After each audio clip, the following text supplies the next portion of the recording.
Go for it. Hi, everybody. I am Mike Bennett. Hello. My name is Maria Canellis Bennett, and I am the First Lady of Professional Wrestling. Okay, now you're And you are listening, watching, however you're doing it, to the EgoDrip Podcast. Check it out, right?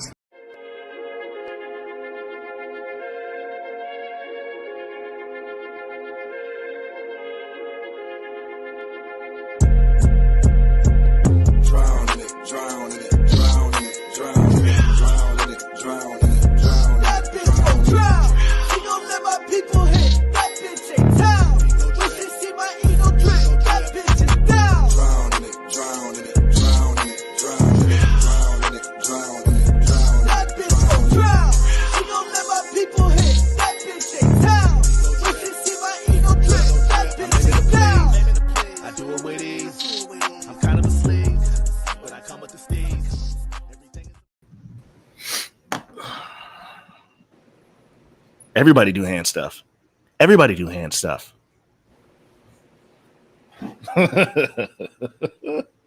Best fucking theme in podcasting right now. Just saying. Just throwing it out there. I didn't hear a lot. I didn't hear a lot. I don't even think it's a hot take. Oh, shit. It's a fact. It's a cold I'm take. saying it's It's a cold ass take. It's a cold take. It is as cold as you can get. What you sipping on, Nick? Liquid death. I got a Celsius going. Hell yeah. It's been a long day. Need a little pep for the show. I'm on my girl's podcast or her iPad right now. So like I'm like doing a little different. I can see everything a lot bigger now. So it's very nice. Shouts out to Kat. I'm reading shit. Shouts out to Kat, aka Meow Kunez. And I'm producing now. And now I have, instead of using the computer camera, I'm using a better web camera. So I'm not even producer bag. Let's give it up for Hambo and his producer bag today. Hell yeah. Thank you. How are you guys doing this week? Good, bro. It's been a nice weekend. I saw the Barbie movie yesterday with my beloved and some friends. Hell yeah. Great Nice. movie. Good movie. Good movie. I saw it on Tuesday. I enjoyed it. Wednesday, wifey was dope as fuck enough to hear me chatter ear off about really wanting to see the new Ninja Turtles movie. So she bought tickets to the premiere. We're gonna go see it Wednesday during Dynamite. I'm excited as shit. Hell yeah. That's what's happening on Saturday. I am getting tattooed, and then after that is over, the wife and I are going to see Ninja Turtles. Awesome. My man. Looking forward to it. It's gonna be fun. That's SummerSlam Saturday, right? SummerSlam is Saturday, yes. Can't wait for that. We're definitely gonna get And into that. hey, you know what? You are this guy. It's like he's a professional podcaster. Segways. Look at that. Segways. We should bring that back on our old podcast. Right? Whenever we did a cool segue, we snapped. We can do that. We start doing that again. I feel like because You can't teach that. the thing, like that. Will you two explain that to me? And now just I naturally do it without thinking about it. But I'm like, what if other people don't know what the hell we're when we're doing that? Like, what do you mean? That's what it is. So if, we got time. So little origin story of the So Nick and I used to be part of this rap group back in Virginia, and it was like two brothers and like their friends. And whenever like specifically in music, like because they were like big like hip hop nerds and stuff like that, we were too. So that's why it worked. Whenever we would hear like a really really tough bar, or we would hear like a really really just good beat, they would always just be like, you know what I mean? And like, depending on how hard it was depending on how hard the was. Yeah. So whenever me and Nick hear something just like really, really cool, or if like you may say something that's like technically like a bar, we'll be like, Yeah. That's my shit. So you're gonna hear that on here, especially, I noticed that we tend to do it when we start doing like the stupid nicknames. Like last week. Yeah, that's what we used to do though. That's what me and Nick used to do though. Yeah. Oh, it was Quiche Lee. I said we started talking about quiche. And I said Quiche Lee, and we were all like, Yeah. Quiche for bars. Yeah. It's a bar. If it bars, it's because SummerSlam. Let's talk about it. We're gonna do some predictions here. SummerSlam is coming. Do we have a picture of the card? Yes, we do. Yes, we do. Poor favor. Yes, we do. These are all the matches? Yes. So that's what. 1, 2, so as far as announced, 4, so 5. this is after SmackDown. I got them all. So Okay. other stuff could happen this week that we just don't get to talk about because this is the last podcast we have until SummerSlam. So this is what we get. So yeah. Quick question. Yep. When was the triple threat match for the women's championship announced? Because is that new or that's an older one. That's like one of the first ones they announced. Shit, man, I really wasn't paying attention. Yeah, I'm excited about that. Yeah, that's that why was I'm like asking. Weeks ago. Yeah. Okay. Yeah, they announced I'll that definitely have to look. because then Charlotte and Bianca wrestled 2 nights ago together. It's a solid fucking card, bro. It is, Yeah. bro. This is a solid nice. card. There's a good amount of rematches, but this is still should be a good show. The way the stories of these matches have been told, maybe not all of them. I got to think of like Cody and Brock.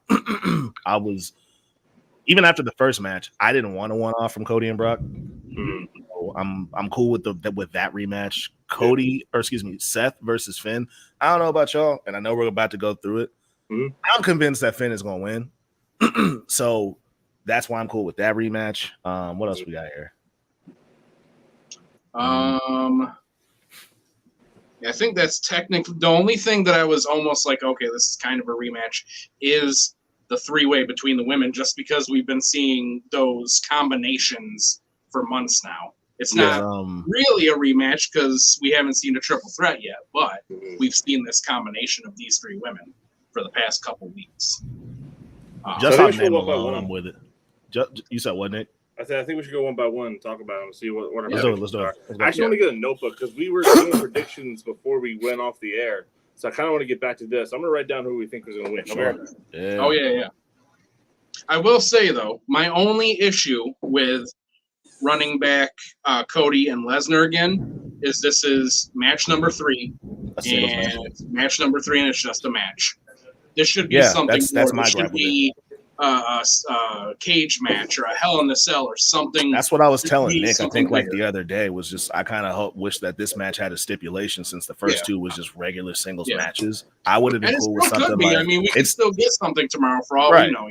But like for this, I would have been cool with maybe not a Hell in a Cell. I think I'm a little Hell in a Celled out for the time being. But like you said, like a steel cage match or maybe like a last man standing match or a no holds barred, just something. Absolutely. It's still. I'm still under the impression this is still going to be like an entertaining match, but a stipulation would have been nice, especially for the third one, which is essentially like this is like the rubber match, right? Too. To make especially with SummerSlam, feel a little bit bigger because right now it's just a bunch of like normal matches. I feel like on the big 4 you should have 1 or 2 stipulation matches for like really grudge feuds to really end them. You know what I mean? Yeah, I agree.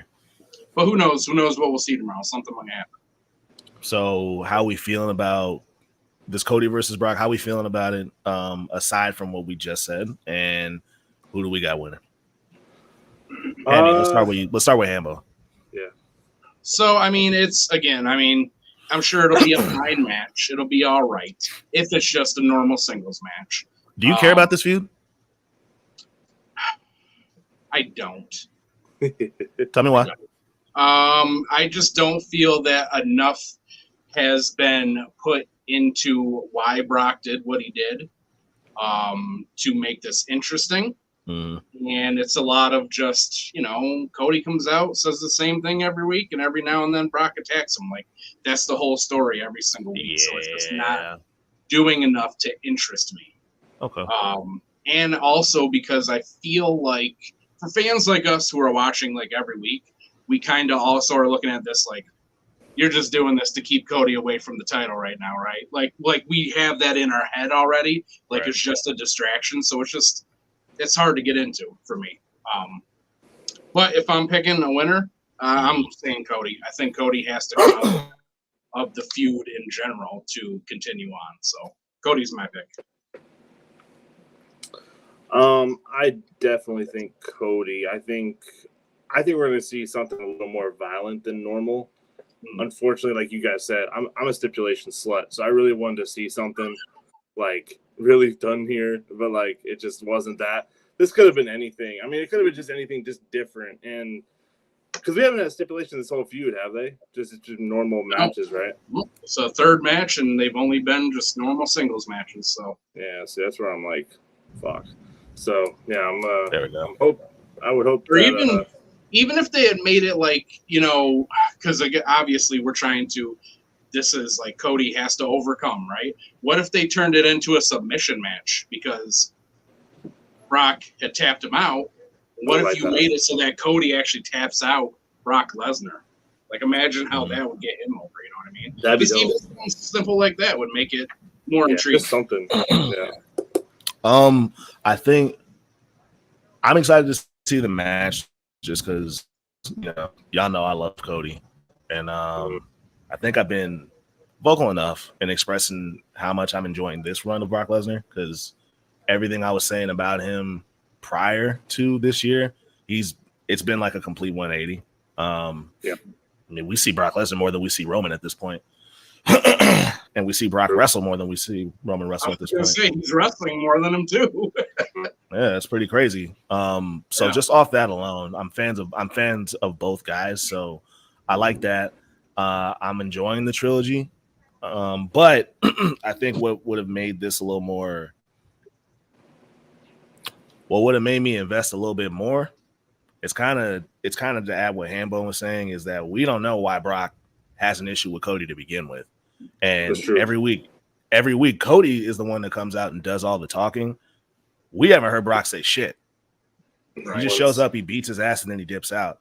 It would be nice to hear Brock's side of this whole thing and just figure out and get to the root of like where all this animosity towards him is coming from. So also to follow up on that, Con, because Cody keeps coming out and saying, "Oh well, he's upset because I went on last." Okay, if that's what it is, that's cool. But it'd be nice for Brock to come out and just once to say, "Yeah, that's true. Like I deserve that because I'm the star." From him. I want Brock to say it. If that's the case, I want to hear him say that. I don't want Cody to like I said, we've heard Cody's side these last 3 months this feud's been going on. Yeah. We haven't heard Brock say a word. No. I will say that and at this point, hold on real quick. At this point, we've heard Brock without Paul Heyman and heard him talk enough to know Brock's pretty decent. Well, I ain't gonna say decent. Brock's pretty good on the mic. Yeah. And I don't think he'd have a problem articulating why he has an issue with Cody to begin with. No. So that's but my bad, Nick. Go on. No, you're good. I was saying we don't know how it started, but I definitely know why it's kept going because I've never seen anyone fuck up Brock's face like that when he got that thing on the turnbuckle like that. When he got real fucked up, that shit was. So I'd be fucking mad still if that happened to me too. So I'm with Brock on that side of it. But again, we have no idea how this thing started. We have no idea what he got angry about. So I do think that right there, that turnbuckle shit. I think that's an interesting story in itself. Yeah. Because it's Brock Lesnar, and we never see. First of all, with this feud, and one reason why I like this feud, is because Cody is the first person in a while, probably since Samoa Joe, that we've seen actually like serve it back to Brock. Yeah. And it not just be Brock coming out just squashing the fuck out of him and then just kind of just wiping his hands with it. Cody's been beating Brock's ass back. Sure. And I like that. Just even imagine if it had started with Brock came out and said after the first match, Brock came out and said, "You know what? At first, this was just about WrestleMania and where I should have been on the card, but now you fucked up my face and now it's personal." You know what I mean? Even that would have been more than we're being given. You know what I mean? That would have been really great, just like we said off that, because we don't. On top of that, we always see Brock, giving the bloody beatings. We never seen somebody. Yeah. I mean. There's a handful of guys we've seen make Brock Lesnar bleed. I think we've seen Undertaker do it a few times, maybe Triple H, but other than that, Cody Rhodes being a guy to do something like that to Brock Lesnar was still enough for us to talk about it, even in this episode right here. So, just to bring the point home, it would be nice to hear Brock's point of this. Yeah. But I got Cody winning. I got Cody winning. Hell yeah. Seth and Finn. I think I'm agreeing with Khan. I think that Finn is going to win this. I don't think it's going to be clean.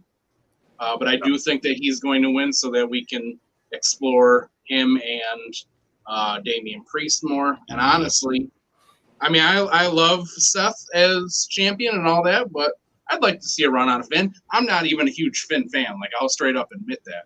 But I do think that he deserves a title run, especially after what happened the first time. I think he's really gotten over with Judgment Day in a way that none of us expected, because we all hated it at first, and they've all turned us around on it. So I'm going with Finn on this one. Go on, Nick. I disagree just a little bit. I do want to see Finn. I do want to see Finn win. I do not want to see them explore Damian and Finn any longer. I want to see this Judgment Day thing just go. I want it to be. Really? I want them to be a very unified. Yes, absolutely. I want. Hold on. You want to see the Judgment Day? You want to see the Judgment Day like gone? No. I want to see them as a unified front. I want to. I don't want to see, because Damian and Finn have kind of had like a back and forth, really, and I feel like that's what Hambone was talking about. I don't want to see none of that. I want that to be gone. I want them to pick that back up in like a year. Oh, you want them to hold off on that? That's what I mean. I mean, they're unified. After Finn wins it, they're unified. But then maybe Finn holds it until right when it's getting to a year where Damian has to cash in, and then they start having. Yeah, that would be dope. I'm on the same. I'm on the same boat. I want to see, like, look, Dom's got the NXT North American. Rhea's a women's champion. Damian's got Money in the Bank, and then now with Finn having the World Heavyweight Championship, I want to see them just dominate, be the fucking dominant force that they can be. And then, like Ham said, that'd be perfect. Like, that's his time's ticking, Damian. You got to pick somebody, and then he goes, "Fuck it, Finn," and then just they go at it. That'd be sick. So who do you got? Who do you got winning? You got Seth. I got Finn winning. I got Finn for sure. It doesn't make any sense as far as this rivalry goes to keep Seth having this championship. To me, I feel like Seth doesn't lose anything if he loses on Saturday. I don't think he loses anything. He doesn't go like, people aren't like, I don't know the word of it, but he's not gonna lose anything. Finn might lose something if he doesn't. Yeah. Like, I was actually gonna say, I'm gonna say maybe this is a hot take real quick, but if Finn doesn't win, then he shouldn't be put in world title matches anymore. Yeah. Because you just continuously have to move over. I'm inclined to agree. I'm inclined to agree. It's unfortunate, but if you're not going to do anything right now, you're never going to do anything with it. Yeah. It's the same thing we were saying about Asuka. This has Finn been there about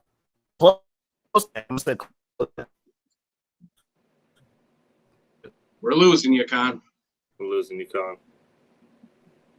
Yo. Hold on a second. That form's hitting. I was saying, Hambone, that this is the same thing we were saying about Asuka when it was about her time to win this title, was that if she doesn't win right now, there's nothing they can do with her. So I feel like Finn's in the same boat right now. Whereas, can y'all hear me? What I mean? I can hear you now. All right, cool. So the point I was making was, so what I was saying was, Finn's been there for, if not 10 years, close to it. And at least, and so it's just like, if he doesn't get something at this point, I don't think he ever will. I think that, and I'm with Nick, and I'm with both of y'all actually. As easy, well, I ain't gonna say easy. As I don't know, to me, I guess it would make sense to have Finn win it and then have Priest cash in on him right away. It's easy. I think I understand it, and it is easy to do that. But I'm with y'all. I'd rather let them having all of the gold. I'd rather let that cook. Yeah, and then y'all revisit this more interesting story. I think especially if these reports, if these reports we've been reading about the Judgment Day being the next big story that they're focusing on to be true, then that's the way that I would like for them to tell it. And it sounds like that's the way. This could be the next Bloodline storyline. That's what everyone's saying. Yeah, that's the word. That's the word, is that this could be the next. If you have Damian win it right after, that's great for right then. For that shock moment right then. But then what happens? Exactly. But then what happens? That's for the story, for the long term? No.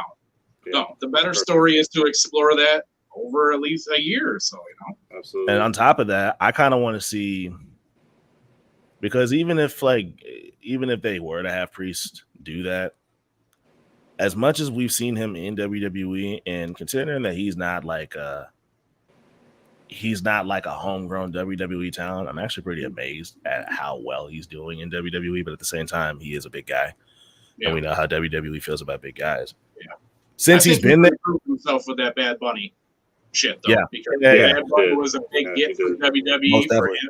So for him to go out there, have a great match with him, protect him the whole time, I think he really showed them that, like, hey, I can be a top guy for you. Yep. I need to see him face other top guys before I'm sold on the idea of him being a world champion. Because as happy for him as I am right now that he's got that briefcase, because I'm sure, just like you, Hambone, we remember him as Punishment Martinez. Yep. Right. Yep. So to see how far he's gone, to see him go from there to this, I'm very happy and excited for him. I just need to feel like he's a legitimate top contender for that world championship. Right. So I've just like y'all, I vote have Finn win the world championship and then just let this shit with the Judgment Day having all of the gold, let that cook. And while that's cooking, make some storylines where Priest is going against other top contender guys. I would be cool to see him go against, like, I could have actually, matter of fact, I could definitely see a feud with him and Cody. I could see that. I mean, you could do him and Seth right after Finn and Seth are done too. Yeah, with Seth, but like without the championship, and I think we have seen that.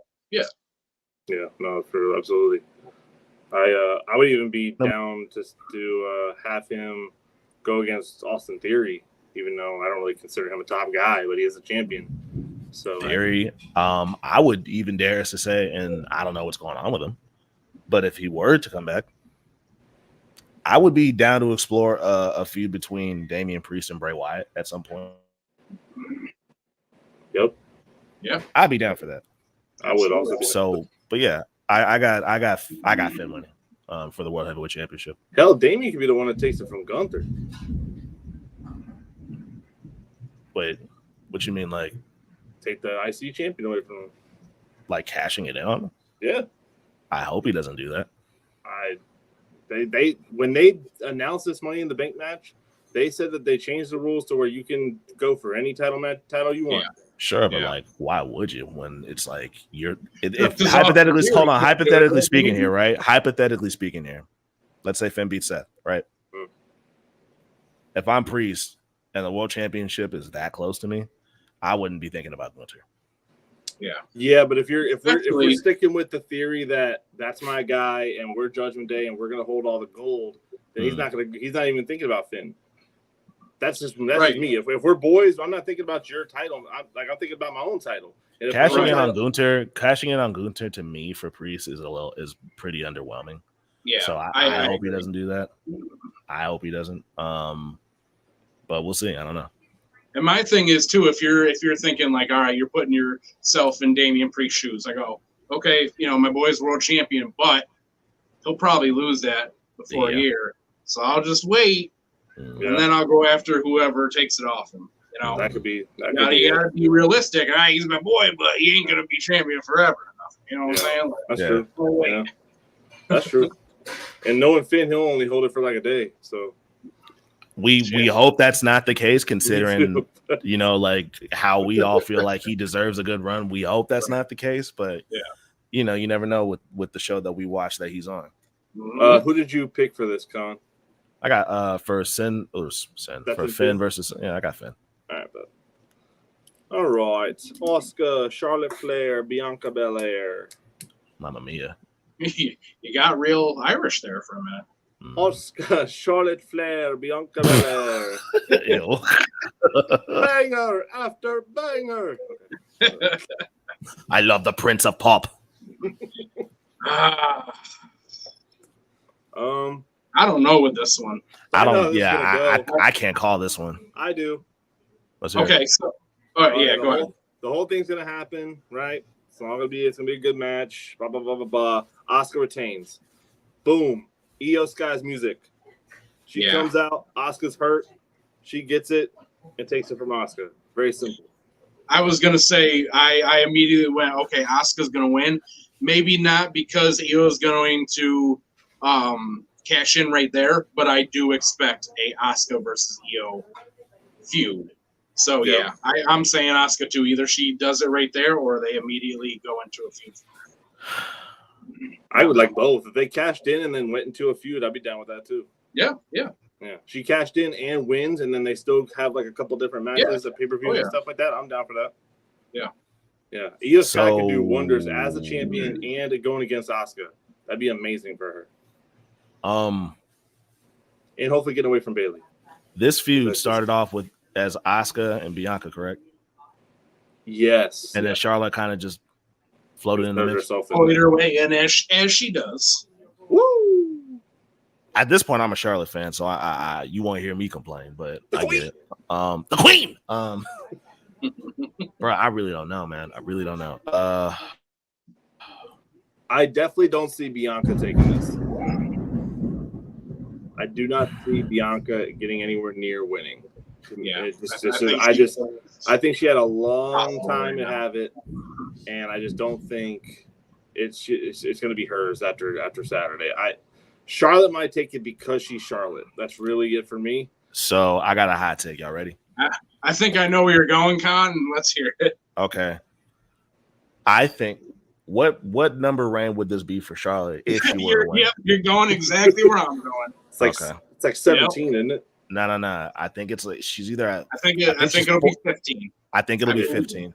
So I think that Charlotte is going to win the match, and then Io's going to cash in on Charlotte. That'd be great. So I think we're going to get Charlotte's 15th because they want that 16 on her. Yeah, they sure do. I think they're going to slap the 15 on her real quick just to secure that, and then in comes Io. That's what I think. I'm actually changing my pick now because that's what's going to happen. That's you want Charlotte now? I'm Charlotte now. Yep, they're going to do that just to put another number on there. Just to put that, and I'm not mad at it. I'm not mad at it, but Charlotte, I think that's what's going to go down. Point, yeah. I'm not mad at it if you take it right off her. Sure. Yeah. I just don't need to see Charlotte another reign. I don't need to see Charlotte reign. Yeah, but if they take it right off her, I'm good on that. I'm good on that. But yeah, I think that's what's going to go down. So you're picking Charlotte, Con? I'm rocking with Charlotte. Cool. Yep. I'm picking Asuka just because I think my theory is a little more the safer option, maybe. But I think your guys' theory is fucking awesome. I'd love to see either one. Yeah. So, but I do not think Bianca's anywhere near it. Unfortunately, I don't think tonight. I don't think SummerSlam's going to be Bianca's night. No, I love Bianca to fucking death, dude. But nah. I just had a thought too that makes me think that's what's going to happen even more. Let's hear it. You know who took the NXT title, women's title off Charlotte? Io Sky. Ooh, shit. That'd be dope. Hot damn. Okay. Yep. So, that's what's happening. I got another hot take. I'm going to go, I don't know, because I know for a fact that we're going to get a crazy ass storytelling fucking match out of Roman and Jay. Yeah. But I think from just a wrestling standpoint, I think that triple threat match is going to be contender for match of the night. Most likely, yeah. That's what I'm sitting at too. I mean, that's three of the heavy hitters right there. Yeah, that makes a lot of sense. Let's, before we move on to another match, let's talk about just real quick to get it out of the way. The SummerSlam Battle Royal. It's LA Knight, right? Like that's what's happening. They're gonna make him earn this, but he's gonna win it, right? I feel like the whole reason they created it was for LA Knight. To be honest with you. I feel like we should talk about the other matches before we get to Roman there. So yeah, that's true. Is that what you're saying too, Con? LA Knight for that one. Are you saying LA Knight wins that too? Yeah. To be honest with you, I didn't even know about the Battle Royal. It just happened SmackDown. It just happened on SmackDown. And I ain't gonna lie. Aside from the Royal Rumble, Battle Royals are kind of mid. So I don't care. Yeah. But I'm inclined to believe that match is made around LA Knight. The Slim Jim Battle Royale. Mm-hmm. Is that what it's called? Yes, it's by Slim Jim. Oh shit! Ready to snap into one. Yeah. Ricochet Logan. Yeah. I'm giving it to Logan. Yeah. I'm giving it to Logan Paul. That's funny as shit. Um, You said Logan? Yeah. I'm also say thinking Logan. Logan too, because Logan has not really won. He's only won like one match, right? Yeah. And let's be honest, Ricochet don't matter. Nah. It'd be a big win for Ricochet, but I don't think WWE really wants to do anything more with him than they are doing. No. I agree. So, yeah, I think Logan will win this one. This will be his win. I Give think him it's a win. I think it's a big win for Ricochet, but does Ricochet earn anything because of it? Probably I not. don't think so. It doesn't mean anything to me or really any fans that like, oh, Ricochet beat Logan Paul. Like, Right. cool. Like, Yeah. like unfortunately, like, and I like Ricochet a lot, but like I know who he is. Like, Right.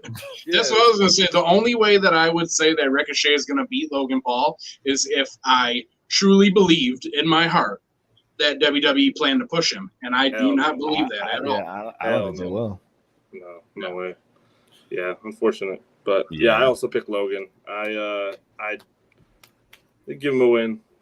Give him a win against. I think it's gonna be a fucking bomb ass match though. It's gonna be a fucking. It's gonna be. and I'm gonna love the shit out of it. It's gonna be a banger, bro. But I love it. It's gonna be great. But it's Gunther and Drew. I'm going Gunther. I don't see him losing that until he breaks Gunther. Man's record. I think he's gonna break that record too. I got Gunther winning He's this. got 34 more days. If you I don't want to see Drew win off him right now with 34 more days, you're done. That's big blue balls. That's big blue balls to the rain, bro. Yeah. Don't do that. Yeah, I don't want to see Drew win it. I don't need Drew to win it. Yeah, I want Gucci to break this record. Yeah, no, I'm good off Drew winning it either way. I don't want to see Drew win nothing.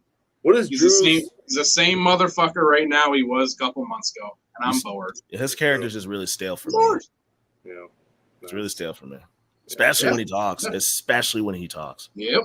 Yeah, he came back looking the same. He came back talking the same. He didn't look the same. When he left, he was pretty scrawny. When he came back, he was fucking a dirge.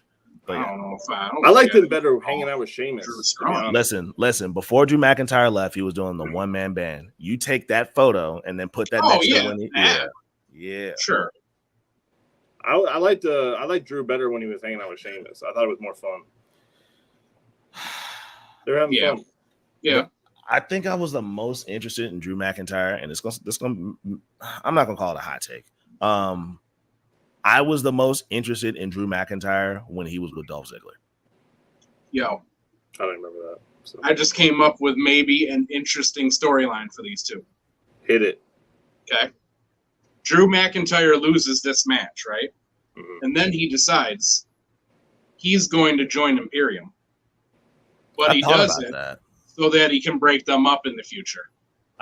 We see a couple months where Drew is there, but like we kind of see like, oh, okay, we see what he's doing. And then maybe breaks them up in the future. Is he that type of guy? Drew? Maybe he needs to be. Is he that cerebral? Maybe he needs to be. But I like Imperium. So will you buy it though? Will you buy it? Here, I like Imperium too, but let's be honest, Gon. It's because we like Gunther. Nah, I like them all. I like them all too, but like if you took just Gunther away and just had them as a tag team, away from Imperium, I don't know that I feel so strongly about them. I do. To keep it a being with you, I like them all. Like I thought they were. I don't think that WWE has explored them just as a tag team enough. Right, but are they going to?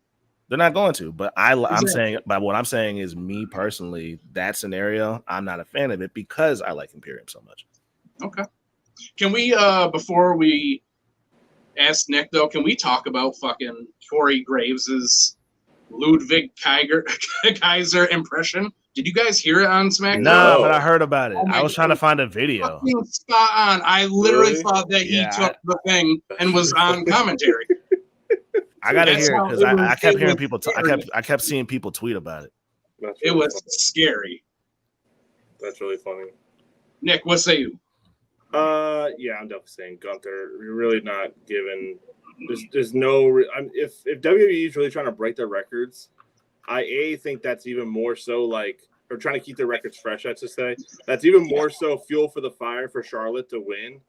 And it's also more fuel for the fire to just keep Gunther going. And I don't like at this point, like I don't see Drew even beating Gunther, and I don't know who's going to beat Gunther. So it's even more so like Gunther just seems so dominant right now that who the fuck's going to come in here and beat him?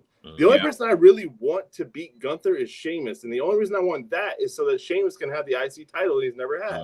That's the only reason I want him to beat it. And even if you think about it, like even if you want it just for that, Sheamus has lost to Gunther so many times now. It's just like, all right, well, I already saw this. He just keeps losing. You know what I mean? If you put them against each other again, while I'd be down so Sheamus can get that accolade, it's just like, okay, well, you could have done this before too. Yeah. Right. No. Yeah, that's true. They could have done it at WrestleMania. Yeah, I thought they were going. I thought it was going to end up that Gunther was going to face Sheamus at Money in the Bank in the UK, and that's where it was going to happen. Yeah, I thought so too. I think I picked Sheamus to win at WrestleMania when we did our all picks. So I think I did too. Yeah. But yeah, definitely Gunther. There's no reason for Drew to have a title match right now, a title reign right now, especially if it's the IC championship. If anything, they should redo him as the WWE championship if whatever happens with that thing, because he was a COVID champion. Unfortunately, that's the only reason I would say have him have his moment in front of fans. That's it. But other than that, and even then, I'm not even that excited about that anymore. We're almost 4 years removed from that shit. Yeah, I'm good. So, yeah, but. Yeah, Ronda and Shayna. I mean, I don't care. Shayna's going to win because Ronda's leaving. So it's time to find out who Khan's bathroom match is. Oh, I wonder which.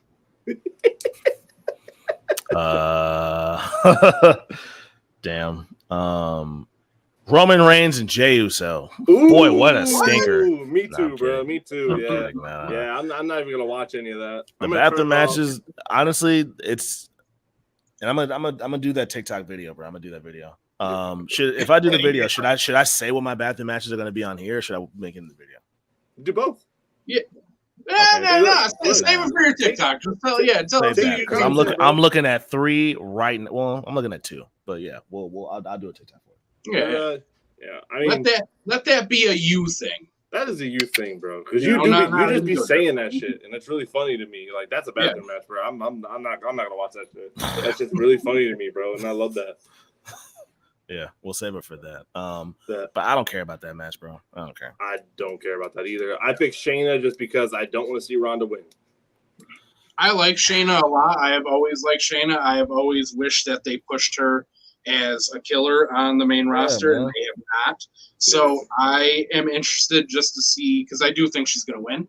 I'm interested to see what they do with it after, but I'll be honestly, I think she's going to beat Ronda, and they're just going to drop the whole thing, and Shayna will be back to doing nothing again because WWE going to WWE. So, Khan, you say who? Shayna. So we're all saying Shayna. So the last one, Roman EJ. Roman.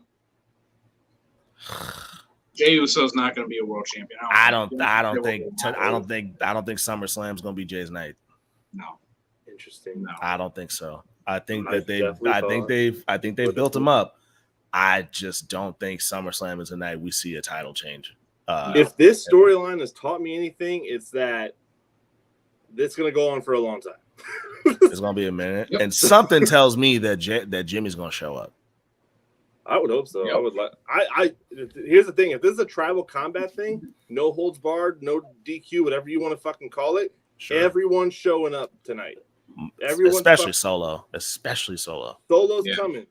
Paul might even get involved. I think Sammy and Kevin might get involved because they don't even have a match. I think they're going to show up at this because I really think they want to see Jay more than Roman. Rikishi's going to show up. Rikishi's going to show up. The kid that just debuted and it's going to show up. Godzilla. All those guys. The whole family. Jacob Fatu's coming. Yeah, exactly. All those guys. No, I really think Kevin and Sammy are really going to show up. I really do. Wow. I'm not just throwing names out there. I really think they really want Jay to beat Roman. So I really think that's going to happen. I would like to see Jimmy come back, even though it sounds like he's actually like pretty hurt.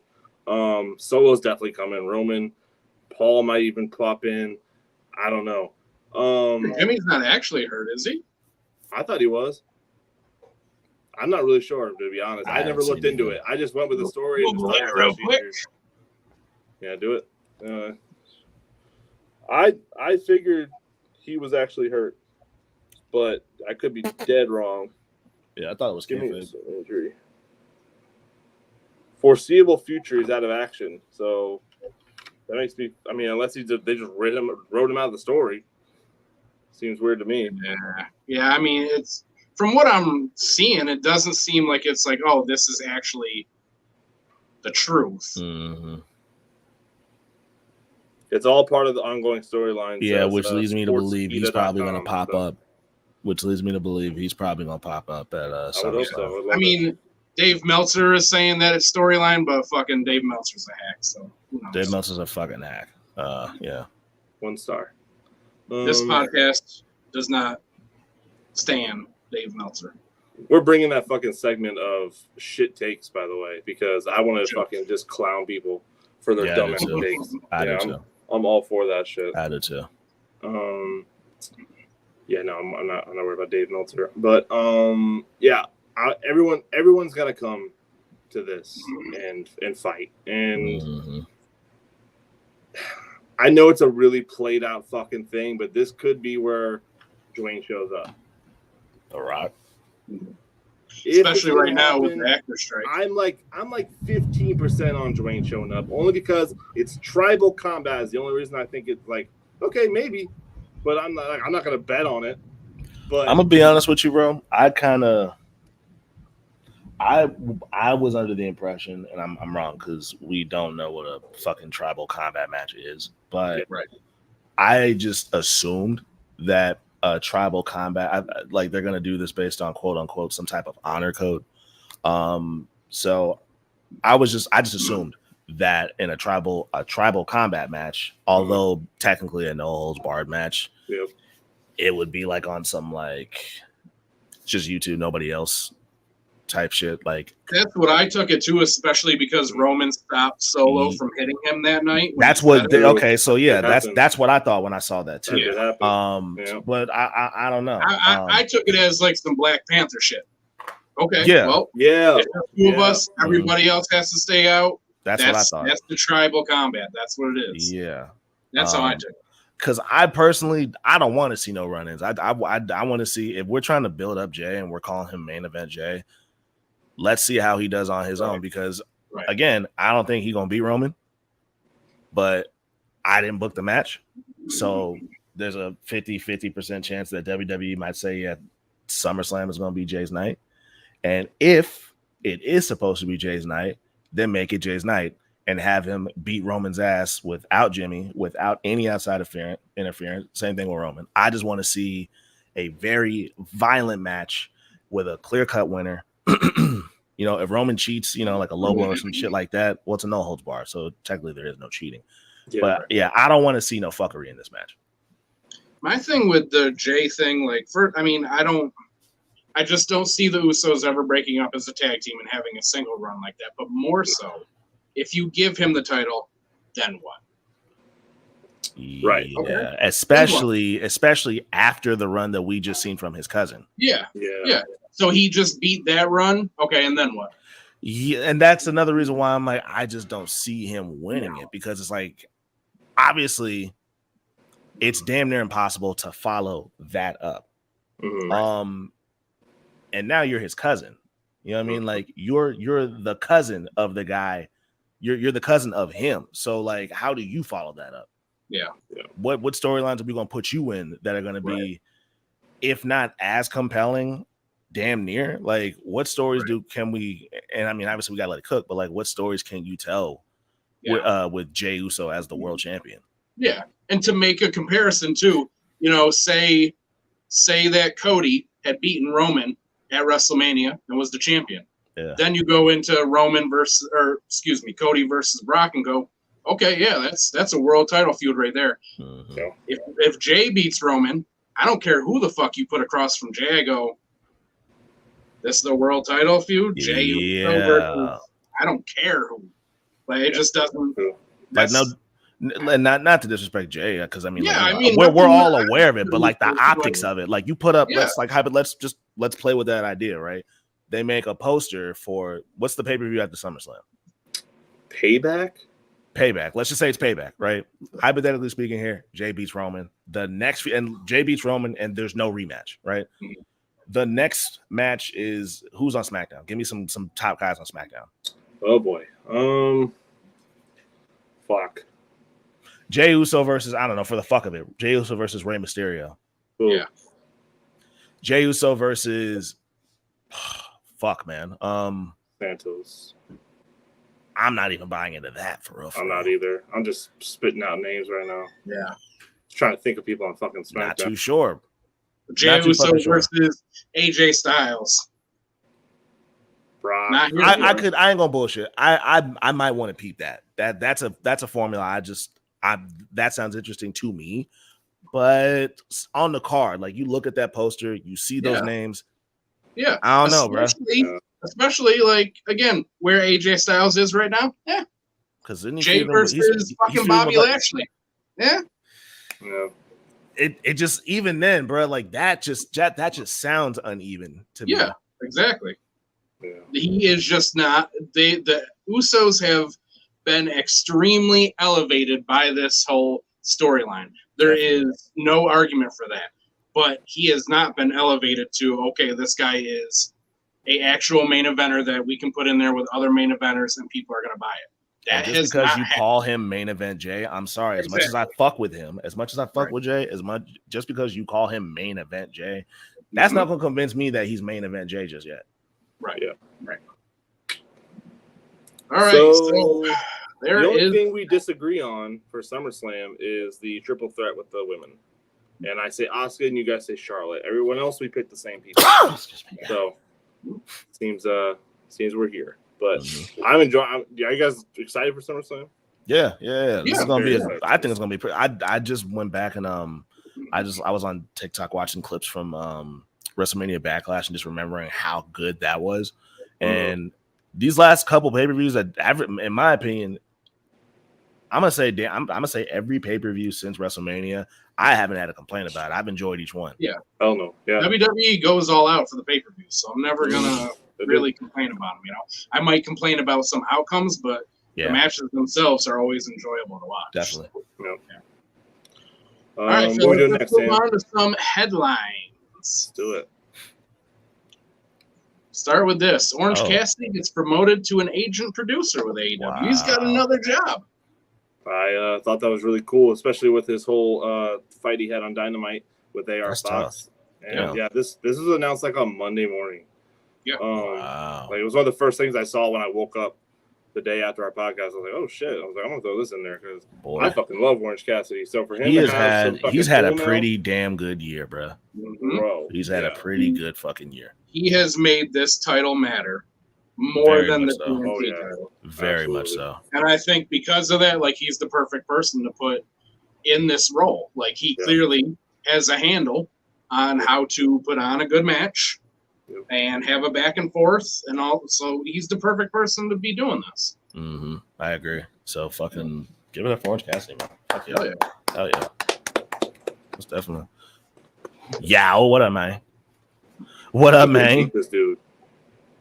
You said what? Who's gonna beat this dude? Who's gonna beat Orange Cassidy? Good question. Yeah, that is the question. Good fucking. I could not tell you. Dalton Castle.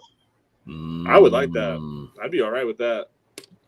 I wanted to be Dalton so bad. I really do. I like when Dalton's holding a championship of some sort. Yeah. Dalton and Orange Cassidy is legitimately a dream match to me because they both are fucking great wrestlers and also entertaining as shit. Yeah, so I'd love to see them in the ring together, just trying to out-entertain each other. Absolutely. And I've been a Dalton fan. Literally, I was in the crowd when he debuted in Ring of Honor. And before he even got in the ring, I went, I fucking love this guy. I'd never seen him before. When I was like, watching, I fucking love this guy. When I was watching Ring of Honor on Fight TV, I think it was around the time that Bully Ray was in there. You know, he was teaming up with like the Briscoes and stuff like that. And that was when I got hip to Dalton Castle. So I've been a fan since around that time, bro. He's just it's hard to dislike him if you ask me. Yeah, and Dalton is one of those guys that, in my opinion, I put him kind of in the same boat as like Mark Briscoe. He has put in his time in Ring of Honor, and he is entertaining and good enough to be on a bigger stage and in a more featured role. They should both be on the AEW roster, not the Ring of Honor roster, I agree. Because they are bigger than that company. Most definitely. Yeah. So that's who I want. Is that who it's going to be? I don't know. But that is who I would love to have take it from. It's a good candidate. That's for damn sure. Actually, for real, yeah, Dalton Castle or for real, Mark Briscoe. Yeah. Yeah. I mean, Mark is injured right now, so unless they're going to have him, because I think Mark had to actually have surgery. So I forgot about that. Yeah. I forgot. So what was the injury again? Something to his leg. I don't know exactly what happened. I tried to find something, but I couldn't find it. I just read that it was a leg injury that was going to require surgery. Shit. Well, you're still hoping for a speedy recovery. Yeah, because I think they were actually going to give him the Ring of Honor title that night. I think he was going to take it. Yeah. Okay. All right. I think you put this in there, Hammy, right? I did. So who's this for? AEW? AEW. Both. Okay, that's what I was going to ask. Both. Yeah, I was going to ask. It came from the AEW crowd, but both. When you say both, you mean WWE as well? Yeah. Yes. Okay. Yes. Neither one of them are doing enough with the women's division. I mean, it's almost repetitive with AEW. There's one match. It's at 9:30. And did you see that tweet that somebody put up where they were talking about like how much wrestling that we get during the week and how much the women specifically are featured? Yep. You saw that? It was like 44 minutes or some shit out of like 34 hours or something like that. It was some crazy. It was some crazy number. That's crazy. Yeah. Some people will sit there and argue that, women possibly don't do the numbers that men do. And if you want to believe that, go ahead. That's fine.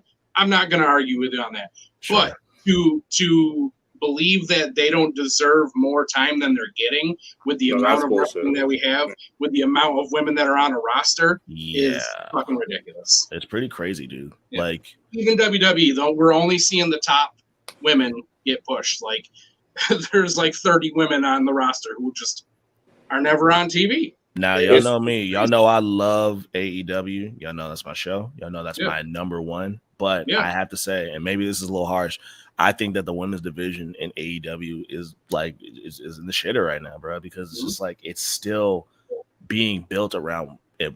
To me, it's still being built around one person, and it's still being built around Britt Baker. And it's like y'all could have made a couple of stars. Like y'all sort of gave that to Chris Statlander, sort of, but like even then, it's just like it's kind of worn down. Great, and then y'all could have did it with Jade Cargill, and y'all kind of did, but like y'all kind of got lazy with it, in my opinion. Y'all got Thunder Rosa, who is she still injured? Last I read about a week ago was that they said she had about 4 to 5 weeks more before she could get back in the ring. There's Thunder Rosa, there's Jamie Hayter. Y'all kind of Jamie's injured too. Jamie's injured too. I think that they flopped a little bit with the Outcasts. It's just like I think they're doing great with the Outcasts right now. With Tony as the champion, they got their own shit going on, which is nice. And I don't think that anybody, and I know that I'm biased, but I don't think anybody can deny fucking Willow right now. Willow has just organically gotten so over with the crowd. She had that crazy match with Athena at Death Before Dishonor. I think the title in New Japan. Yep. I would like to see more Willow. I would love to see more Athena. I don't want to just see her on Ring of Honor because, quite frankly, since she's gotten AEW, I have loved this version of her. Compared to Ember, because I didn't give a fuck about Ember Moon. But Athena, very interested in Athena. Love to see Willow more. I would love to see them do more with Ruby Riott. A lot more with Ruby. Yep. I think she gets the short end of the stick a lot. Yep. Even in her own group. I'm tired of Britt Baker, bro. I'm sorry. I'm tired of her. Like, we get it. She's the shit. We get it. I'd like to see more Saraya. I would love to. So why does she not wrestle like that? Just because she doesn't have to, I think. because her I friends think the they're just champion, being and then we're cautious with her, where like she's just going to come out every now and then for a big Sure. match or something like that. They're I not guess going that's to fine.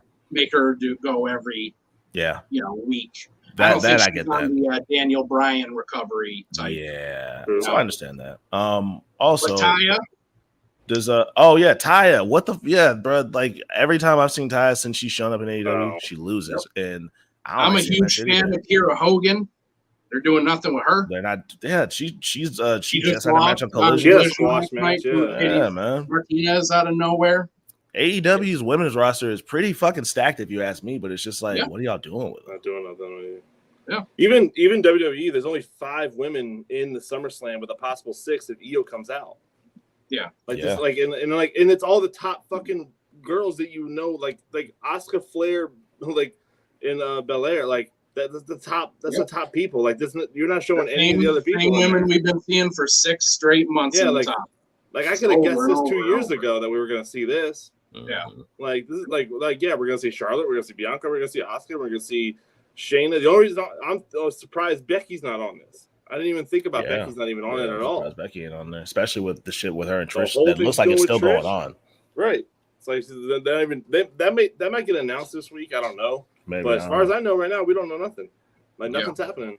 Yeah. It's so I mean, but like even then, it's like you got like the top 6 women in WWE, and that's it.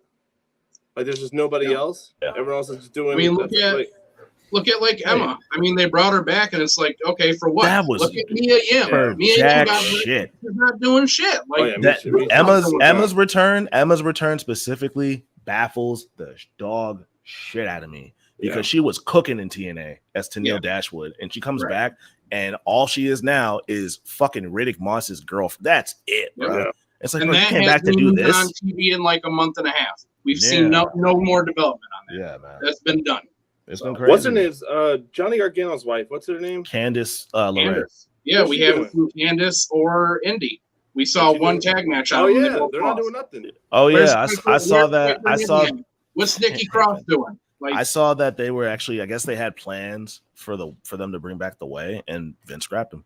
so real quick, I brought this up. We'll just take a little side quest real quick. Johnny on TikTok, John Boy Bebop. Shout out to our boy John. My guy. My guy John. Our guy. Ooh. So he made a video talking about Theory, right? We talked about Theory last week, and he talked about, what can we do to get this guy over because he's just not over. And his thing was, well, let's turn him face because he was great as the dumb face in NXT. And I said, why not just reform the Way and have him join? Right. Have him drop the title, go into a big depression, and then he rejoins the family to get support. Because not only do you turn him face and probably get him over because he'll be more entertaining because he was way more entertaining when he was the dumb sidekick, but you give everybody in that group a reason to be on TV, where right now ain't none of them doing shit. Only reason I don't see that is because I think Vince is in the way of that shit. What I read was, although they did nix the plans for the Way, I guess Vince got like this like spinal surgery recently, and they're saying that it's like the word that I keep saying being used is that it's life altering surgery, and then the thing that I keep seeing about these reports about the Way is that the spinal surgery might change a couple of plans because I guess it's putting Vince out. I don't believe it.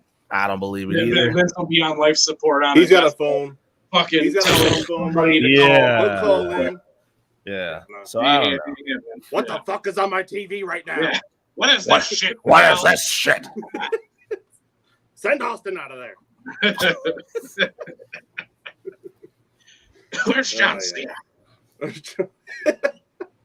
right. Oh boy. This is crazy. Well, This is crazy. Do y'all remember? Do Do y'all remember when it was first announced about the Wembley? And do y'all remember what a lot of people were saying about the attendance and what was going to happen and how AEW, no way in hell they were going to sell out all those tickets and all those seats? Remember that? Yes, sir, I do. I saw a lot of videos about that, And they've done a good job these last couple months keeping us updated on the numbers and the status of, the attendance. And I'm seeing less and less of those people with opinions on it now that the numbers are being presented. Yeah. There are people out there convinced Tony Khan bought all these tickets. There's people out there that are convinced that Tony Khan bought the tickets. They read that. Listen, there's people. It's kind of crazy how how wrestling fans will really, really go out of their way to pick a side, and how much they'll go out of their way to specifically hate AEW. I mean, Nick, we saw that video of the dude that was shitting on AEW while wearing an AEW shirt. Well, I was gonna say, so I'm just gonna show you my shirt real quick. So I think AEW is pretty unwatchable, to give them credit. So I can't. I've never seen it. I've never turned it on my TV. I don't even have TBS. Could you bring the camera down a little bit more? Yeah, my fault. Yeah. Appreciate it. So I don't think AEW is even close to watchable. Like, who's on there? Like, I don't know anyone on there. Like, it's all just WWE rejects. I got you. So you. Okay. You know what I mean? So Jungle Boy Jack Perry. So who's gonna go to London to see? You know what I mean? Like, no, I can't do it. You know what, Nick? I bet you're the type that describes yourself as an alpha male. Hold on, though. You know what, Nick? I feel you. I feel you. Quite frankly, I think AEW's a little bullshitty too. Mm-hmm. Yeah. I don't get how people could enjoy that. Can you move that closer to the camera? Yeah, my bad. Thanks, man. I don't know how people let's be honest, enjoy AEW. AEW hasn't made any stars or anything. So I mean, I see no stars. That's my thing. I don't see any stars that AEW has built. So I don't want to sound negative, but I don't see any stars or any known faces AEW wise. I'm not familiar with Con Hambone, do me a favor. Name one guy that's famous over there that wasn't from the WWE back in the 90s. Nick, I couldn't give you one name, even if you put it directly in front of a camera. Yeah. No, there's just nobody. Yeah. Can't think of a soul, bro. No. Can't think of a soul. I mean, what a... Yeah. Oh, God. Oh, no. We lost him. No. Well, he's gonna say I hit the wrong button. Tony Khan shut that shit down, bro. Shit. He's like, fuck out of here. You don't like AEW? Bet. So do you think that they're gonna set this record? So what is so 3,800? Yeah, we got a whole nother month. Wait till they start announcing matches, dude. I mean, it's gonna be they announce anything that says Kenny Omega in it, it's gone. It's done. It's done. Literally just throw a name out there Kenny Omega. But you don't have to say who he's wrestling. Just say Kenny Omega's wrestling at All In. Boom, 3,800 more tickets sold. Just right then and there. Too. And that. Because we've been talking about there he is. Hey. I fucked around and found out right there, boys. We thought Tony Khan shut you down. Yeah, I was watch him be like I fucking hit the wrong button. Nah, I just figured I turn the camera off like I do AEW every time it's on. Because what's the point of watching? Yeah, that's what you know what I'm saying. Yeah. I don't blame you. I was asking Nick if he thought that AEW was actually going to set this time attendance record come, the night of the pay-per-view. And he said most definitely. I'm inclined to agree with him. Especially that number. That don't look like a crazy number to That's not a crazy number, dude. Yeah. No.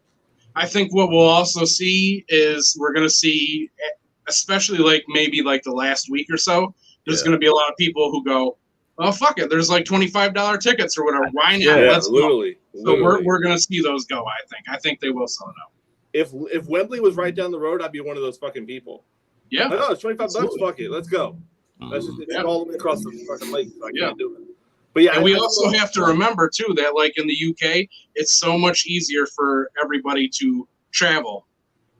than it is, Right. you know, like That's in true. America or to go to like Canada or Mexico or something like Exactly, that. So Exactly. I definitely think that they're going to hit it.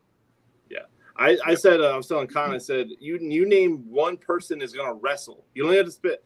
You don't have to say what the match is. You just say Kenny Omega is going to wrestle or Kenny Omega in action at All In. It's done. That's it. That ticket. That attendance record is gone.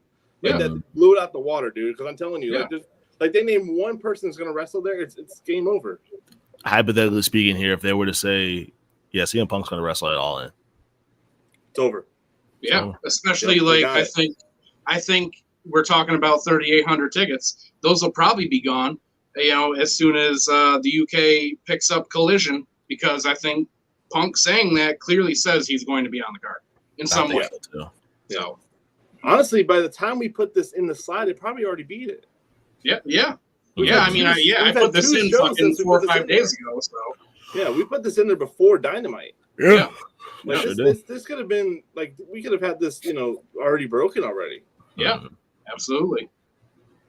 Hey, man, can you go to the next slide real quick? Because I do like this fucking theory that our friend put on our wrestling chat. Yeah. Have you read this yet? He's reading it right now. Yeah. Bully Ray said this. That's, you know what? I think it's bold. I like the idea a lot. I like the idea a lot. The only thing that stops me from saying it is people in America may not buy the pay-per-view if they don't know any matches. Possibly. But I do like the idea. I'm going to read it. I'm going to read it just so people who are listening to us audio or whatever can do that. Bully Race tweeted this, I think, today. In my opinion, if I had a show that's still a month away with 77,000 tickets sold / distributed, I wouldn't announce one match, not a single one. Keep the entire show a surprise. The anticipation for every match and entrance would be electric. It's never been done. And I agree 1,000%. We're only a month away. There's no rush to announce anything. You've already sold out the place. And I agree with you a little bit, Hambone, that I think some people might not buy it right away, but honestly, I think the majority of AEW fans are going to buy this thing, no matter what's happening. Because I think there's a sense of curiosity of like how packed or how big is this motherfucker gonna be? So they're gonna drop that $50 just to see that, and see it fucking live. And then AEW fans are like essentially like hardcore AEW fans. So those motherfuckers are going to watch anything those motherfuckers throw at them. Doesn't matter what it is. Good or bad, honestly. Plus, on top of that, sorry to cut you off, Nick. You're good. And I think we were saying this when we were talking about it earlier. With it being in the Wembley Stadium, I'm under the impression that we're going to see a couple of, like, aside from maybe a couple matches that tell stories, we're going to see a couple of attraction matches just because it's at the Wembley Stadium. It's like, if you follow this formula, and I don't know, give me like a dream match that you feel like AEW could make happen in the UK. Just give me one, just for an example. Let's see. I'm going to go Kenny Ospreay rematch would be amazing. Mm-hmm. Sure. Punk MJF would probably go, even though it's not anything to do with UK or anything. I think, like if Tony were to get somebody who's not under contract with AEW. Okay. I mean, you guys would know better than me. Yeah. If you did like Okada MJF. Mm-hmm. If you did, who else is? I don't want to say Tanahashi. We ain't doing Tanahashi right now. I'm trying to think of someone like British. But I can't. Like maybe someone like this an Impact or something that they could just bring to look at real quick. Or like I said, Nick Aldis shows up as a surprise. There you go. You put somebody out there who says, "Hey, I'm just looking for a match," but it's got to be somebody from the UK.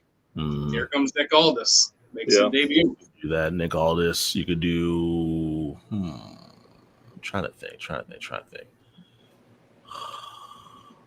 You could do. Oh, and I don't think he's from the UK, but because it is still, in Europe, they could do it. You could do. Let me see. just a dream match. Orange Cassidy defending his championship against Zack Sabre Jr. Definitely.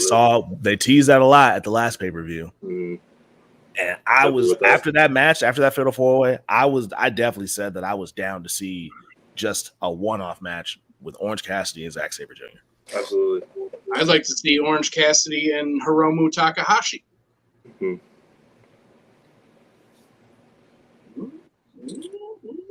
I feel like Jericho could really bring somebody out that like we haven't seen in a long time. Too.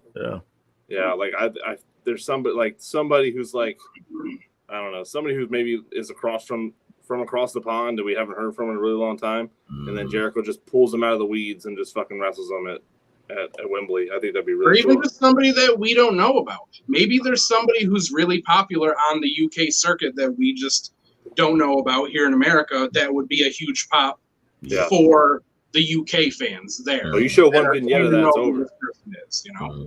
You show one vignette of that, it's over. For that, you show like, oh, look at this kid. I'm like, oh my fucking god. And then it's done. Yeah, I'm with that. Yeah, I who do you guys think has to be on this card? I think you gotta put the Elite on there. The Elite, MJF. Yep, Cole. Cole. As much as I'm not a fan of her, I'm gonna say Britt Baker. Yeah. I think Mox has to be on it. Mox. I would think Saraya. Definitely Saraya. Toni Storm, she's from there. I thought she was Australian or from. Well, she was born in Australia, but she lived most of her life in the UK. Gotcha. It's a whole thing. Okay, all right. I think Orange Cassidy. Probably the Acclaimed. Will Mercedes would probably love to see the Acclaimed. Sting. Will Mercedes Moné be good by then? Oh, that. Oh, dude, okay, I would love that so bad. I'm not a Mercedes fan, but that would be a big get. Same. And that would be a big match to put on there if they could. Yeah. Holy shit, that'd be dope. I don't know if she'll be good by then. I don't remember what her injury is, but that'd be really sick. Yeah. Especially if that was against Willow again. Yeah. Sick. That'd be wild, man. Or even if they did Mercedes and Saraya, because a lot of people say that Mercedes is the one that hurt Saraya in that last match that she had in WWE. There's a story there already.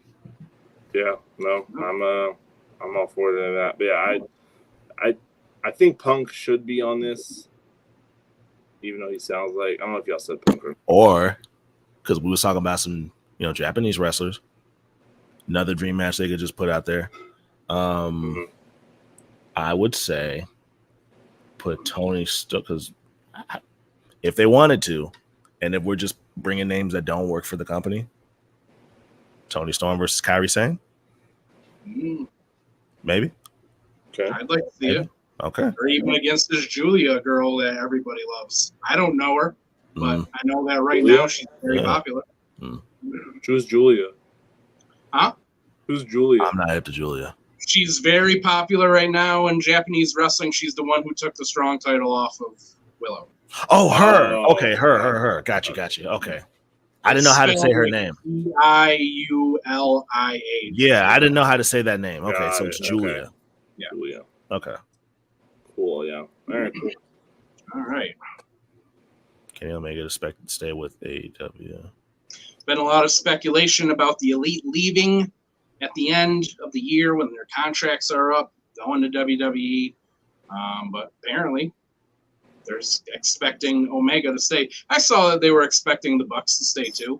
I really think they should stay personally. Yeah, me too. Yeah. But I honestly don't believe them going to WWE. Yeah. I mean, I'm sure. I absolutely believe that they could. Me too. They could. I just don't think they would. Is my thing. I just don't. I actually bought into the idea of Kenny going to WWE. I bought into that for a little bit. I just don't think not that he wouldn't do well, just I don't know how he would translate because WWE fans, a lot of them are casual fans of wrestling. So I don't know how well he would translate to a casual wrestling fan audience. Right. I think they would do fine. I just don't think I would not see the Elite going to WWE and having a WWE run like Cody Rhodes has. Mm-mm. I don't see that. I feel like they would kind of stick out like a sore thumb. They'd probably be used, but it wouldn't be in that kind of capacity. I think that as much as I was against Cody leaving AEW just because I was very down on WWE at the time, Me too. He very much is more of a WWE style wrestler than AEW. Yeah. I think I was down on Cody leaving just because I loved his story. The fact that he said, I'm fucking leaving. Yeah. And I'm going to make something of myself, even though you don't think I can. And he went everywhere and did exactly that and was a huge part of creating this company that is, as far as I'm concerned, WWE's only competition. Whether you consider it competition or not, I don't really care. I'm not getting into that. But I just love that story so much because I am such a anti-authority kind of guy. So for Cody to just be like, fuck you guys, I'm just going to go do it. I just love that story so much. I didn't want him to leave. But two things. WWE more. Two things. I have two things. One, AEW is competition for WWE. I don't care what you fucking Mark say. 2 slides back, you can read why it is. And then on the second thing I had is, do you guys think they're going to show all the fucking Cody going to everywhere else to do his big thing in that new documentary he's going to do? He said that it is because he said that he required that they put it in there because he said without the Bucks and Cody, like, I don't have a story. There is no story. Because I think that's such a big portion of, I think that has such a big part in him coming back to WWE that it's like when they did it with Kurt, where they left out his TNA shit, it was just like, I get it, but like, I feel like that was such an important part of his career. Even considering how they do things, why would you leave that out? With Cody, it's just like Cambo said, he went to a lot of fucking places when he left. He went to TNA, he went to Ring of Honor. I don't think he went to NWA, did he? No, but he went to TNA and won the TNA title. He showed up at a lot of spots, bro, and made a lot of noise. So for them to leave that out, I would understand why, because it's WWE. He didn't go to NWA. He did win the NWA title at the first All In. He beat Nick Aldis. Yeah, so I just think that that's a really important part of his return back to WWE. So I hope they don't, because I'm looking forward to that documentary. I hope they don't leave that out. Only reason I even asked is because as soon as I saw presented by Peacock, I knew WWE was all the way hands-on, and I was like, dog, you're gonna we know how they give it up. You're gonna not tell us the whole fucking story, dude. And I'm like, I'm not with it. Like, you barely let Cody tell his fucking story now. Like, that's Cody specifically said that they will be in the documentary because he said that they are attached to each other forever, no matter what. And I'm pretty sure that he said that they allowed footage from being the Elite to be in this documentary. So that's good. Yeah. Well, at least they're telling the full if they are. When does that come out? The 31st. So 2 days. Okay. Or tomorrow, actually. Oh shit! I bet I might watch that bit. I'm peeping. Yeah, I'm peeping. All right, AEW Plus. Oh yeah, hell yeah! So is this for real happening? So this is just they have filed for the trademark. We don't know where it's going to be, or if it's even going to be anywhere. If they just did it just to have the trademark. So the article makes it seem like it's an add-on to Fight TV for international markets. So it's like it's kind of what like Stars is to like Hulu. It's like you can get Stars on Hulu, but it's not like its own. Well, it is its own thing, but you can kind of get Stars on Hulu, and that's kind of what like you can get AEW on Fight, and it's only for international, so it's not for American. And I kind of hope they do go that way because like I'm all for an AEW app. Like give it to me right the fuck now because they have one already. I hate Bleacher Report. They have Honor Club. Shit, I have Honor Club. Yeah. I'm gonna be honest though. This would be a big thing for the company, I'm sure, but I'm not gonna pay for that shit unless pay-per-views are free because I've already seen all the AEW shit. Yeah. Or at least severely discounted for subscribers. Yeah. You want to pay for that shit? I can get the AEW pay-per-views for $20 instead of $50. All right, I'll pay for this. Yeah, that's true too. I don't want to pay for that shit at all. Yeah, I mean, but if you're gonna give me pay for that shit if you're gonna give me severely discounted, I'm okay with it. But the $50 every couple months is is killing me sometimes. Yeah. So Yeah, like, dude. but this article is saying that this package that they're talking about does include the pay-per-views for free. So, and no ads, which is even better. So that's really I really hope that's what it is. So, especially if there's only $6.99 a month. Like that's how much is Peacock? To get it with no ads, or with ads, it is $4.99. Okay, so yeah, so it's probably around the same. Yeah, I'm with all of that, and I'm if their compromise is like severely lowered pay-per-views, I'm okay with that because that's what ESPN Plus kind of does with their UFC stuff. It's not that much of a discount, unfortunately, but it is a discount. But yeah, I want this to be true. I want this to be what I think it should be. Yeah. And if anything, they should maybe or just go to Max, dude. Like, why are you not on Max? Like fucking with Peacock, dude. Like, you're owned by Warner. You're not owned by, but you're fucking part of Warner Brothers. Like with TNT and TBS, you might as well just go to fucking Max. I'd be all for like the fucking AEW package on Max, bro. Yeah. Shit, I got Max right now. Max is the shit. Got Max, so yeah, Max is the shit. I fuck with Max. I got Cons Max. Yeah. True. I share the wealth. Yeah.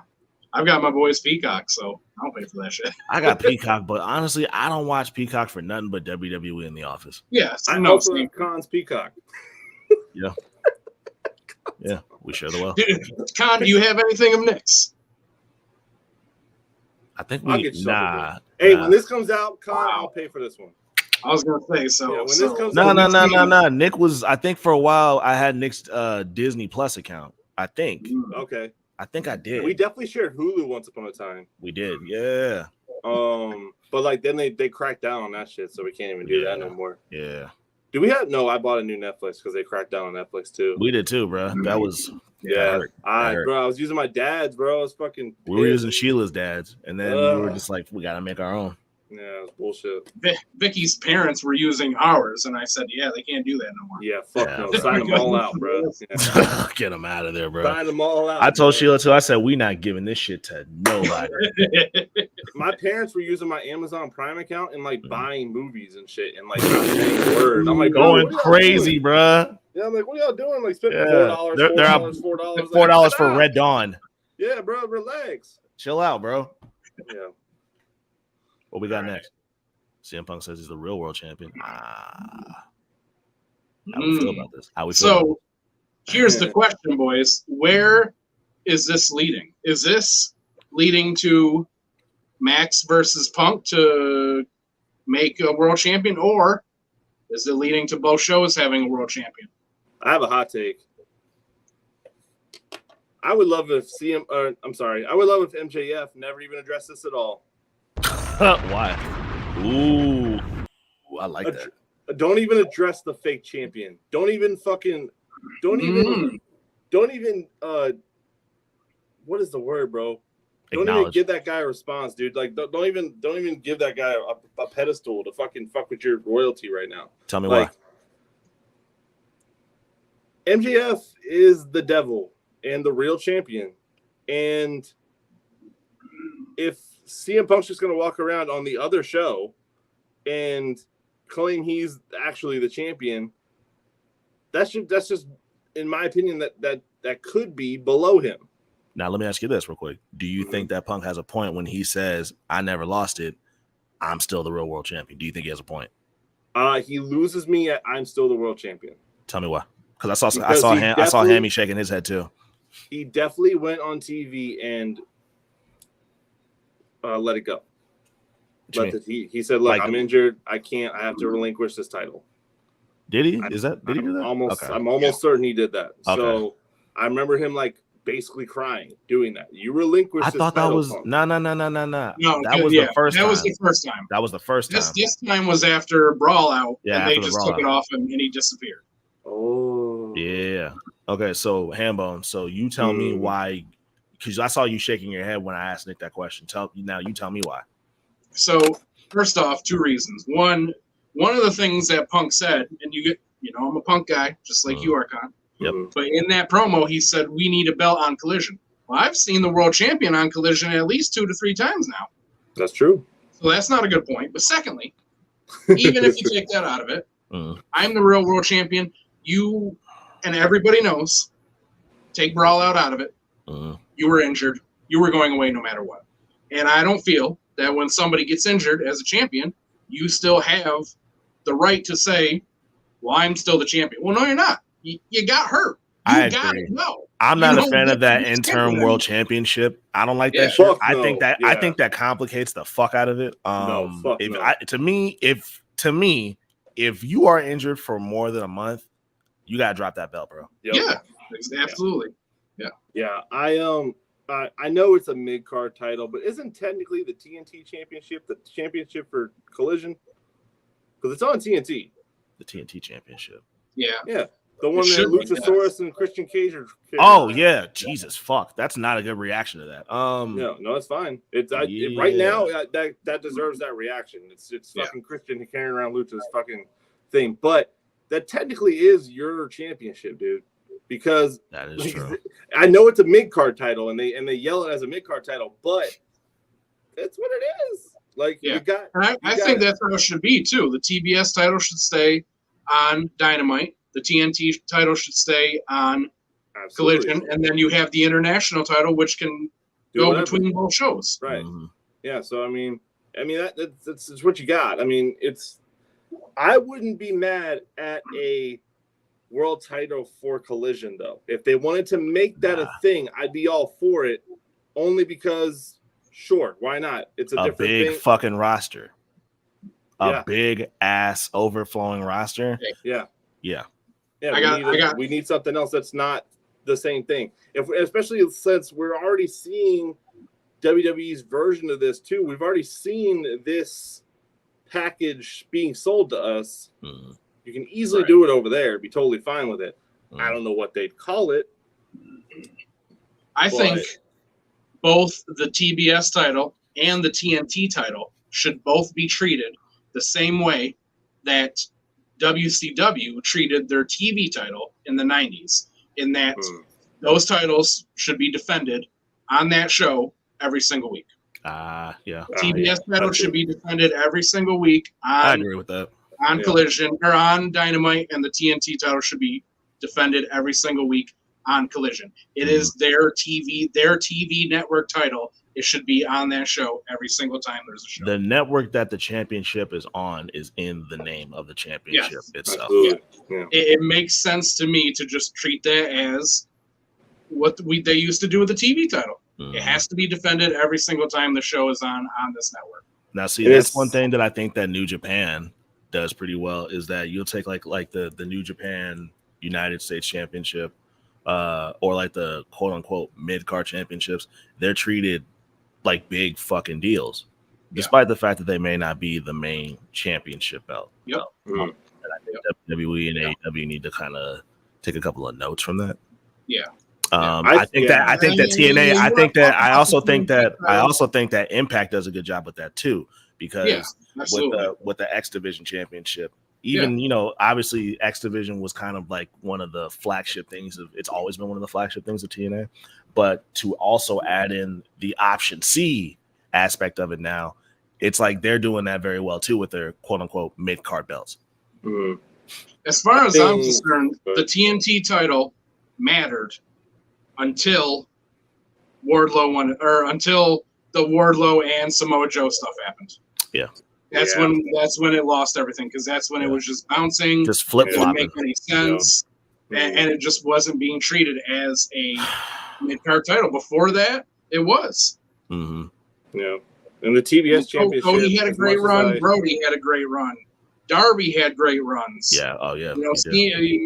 Seeing Sammy beat Miro, who everybody thought was unbeatable, that was a big moment. But after when they got to Wardlow and Samoa Joe, started hot potato in that shit. Yeah, they need that. I would not be opposed to some type of Saturday night TNT Collision Championship thing. I would not be opposed to that at all. I would even be okay with it just being an X'd out version of the World Championship. I think that was really cool looking. Yeah. In my opinion, it reminded me of the NWO title thing. Yeah. Like back in the day. So like I was like I would be okay if they just wrestled with that big ass black X on it like that. That'd be cool as fuck to me. It wouldn't bother me. No, it wouldn't bother me at all. So Wouldn't bother me. If they want, but like, yeah, to answer the original question, I do think this does lead to somewhere. I would love for MJF to just never address it because he's just doing his own thing. He's not worried about Saturday, you know. That's fine with me. But I eventually do think they will do something like that where they make a new title over there. Yeah, I'm not sure. I can't answer the question. I'm still saying that we get MJF and Cole at All In, and we get Punk and Ricky Starks at All In, and then a week later we get MJF and Punk as the main event to All Out to sell both shows. I kind of wish All In was after, but yeah, only because I just think I feel like All In's probably going to be their biggest show of the year, and it might be their biggest show for that might be their WrestleMania. Yeah, so it's like it just feels like it's the bigger thing, and it's going to be followed. So like I just feel like the draw for All Out is going to be less than that I'm there because of what happened at All In. Oh. So not that I'm there. Well, you're going to be there. It's going to be great. Oh, I do have a question, bro. So you've talked about it a couple of times, but I have no idea what is StarCast? So you're aware of who Conrad Thompson is, right? No. No? Okay. So, oh boy, I'm about to give you an education then. So Conrad Thompson is a wrestling fan. Conrad Thompson. He is Ric Flair's son-in-law. He is married to Ric Flair's other daughter. So he started, and he has a big, very, successful mortgage company, right? That's what he does mainly, is a mortgage company. Okay. So when he married, Ric Flair's daughter, since he is a big wrestling fan, he decided that he was going to try to start a podcast with Ric Flair, which he did. This is at a time where Ric was not working with WWE or anybody. So they started this podcast, and it took off. And because of that, he started getting contacts with other people in wrestling and started creating other shows. He does the 83 Weeks, which I got hip to Conrad Thompson through 83 Weeks with him and Eric Bischoff. That's how I got hip to Conrad. Okay. Yep. So he's got, Kurt Angle, Eric Bischoff, Mick Foley, the Road Dogg, just a ton of people, right? So it kind of snowballed into this wrestling podcast empire that he now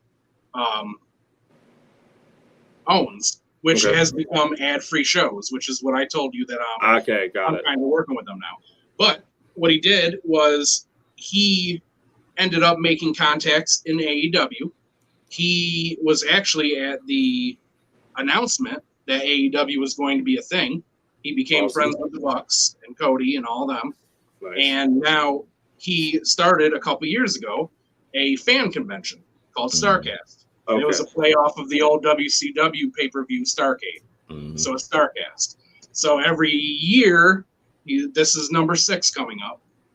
He just does a huge convention. It is usually in conjunction with an AEW pay-per-view because he works with AEW a lot closer than he does WWE, just because WWE is not easy to work with from everybody that I have talked to in that world. Last year when I did it, it was because he did the Ric Flair's last match event where Ric had his last match, and that's what they revolved around last year. But this year, it's in Chicago, and it revolves around All Out, which is why we're seeing all the AEW talent being announced. Oh yeah, awesome. Yeah. So he's got a ton of podcasts. I'll send you some stuff to check out. Yeah. And he does this too. So yeah. Fuck yeah, that's it. Yeah, I remember you talking about it last year too, and I was like, I don't really know what this thing is, so I figured I'd ask. But that's sick. Yeah. All right, boys. I think we have more headlines, and we also have Drip and Drag, but we're getting a little late, so maybe we should just go into our segs. Do it. Let's do it. Into our segs. So Con and I have the same drip this year, so we're just going to look at one. Bazinga. Right. Yeah. Right. My man, El Idolo. I've always hated Andrade's ring gear. I've always hated it. Never been a fan of it. I hated it, bro. Yep. Remember when he used to come out and like when I first got hip to Andrade was through NXT. He used to come out in like suspenders, like leather suspenders, and a fedora, and a fedora, bro. Like he looked like a stripper. It just was never it, man. But this is by far the coolest I've ever seen Andrade look. Yeah. I already think that he has just like a crazy physique, but his ring gear's just never been it. He's always just like a fucking umpire. But this gear, particularly on Collision, this is fire. At first, too, I was like, "Oh man, I love the jacket." But even when he took that off, I really liked his gear underneath. Yeah, the gear underneath was dope too. Yeah, you said it was the Power Rangers vibes there, Con. The jacket, big Power Ranger vibes. Yeah. I don't know who the announcer is on Collision. I know Nigel McGuinness, one of them. Nigel McGuinness and Ian Riccaboni, because it seems like they told Kevin Kelly to fuck off. Okay. The guy, one of those guys keeps calling him Andrade El Idolo, and I fucking hate it. So it was Ian Riccaboni, and Ian actually, him and Andrade had an exchange on Twitter where Andrade told him that is not how you pronounce it. Ian apologized, said, "Hey, I'm sorry. You know, I'll do better next time." And this week, he actually said it the right way. Thank you, bro. Because I didn't pay attention to that time, but I was like, every time he comes out there, it's like Andrade El Idolo, and I'm like, why?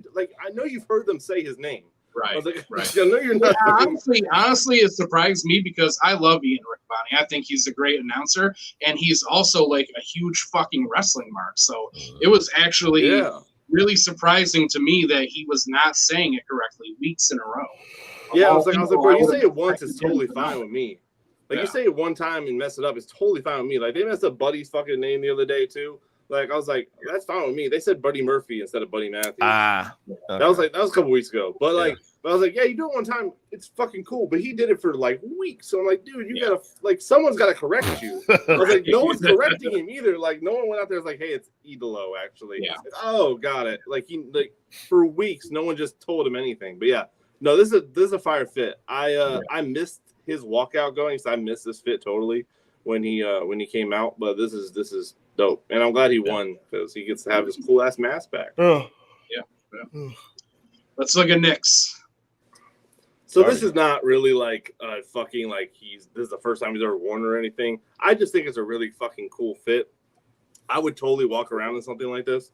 This was kind of what he wears all the time, but it's a really cool fit, and I fucking like it a lot. And I kind of want it in our March Madrip thing just because I think it's fucking dope. Did you know? I believe Darby said in an interview that all of his ring gear is from the Salvation Army.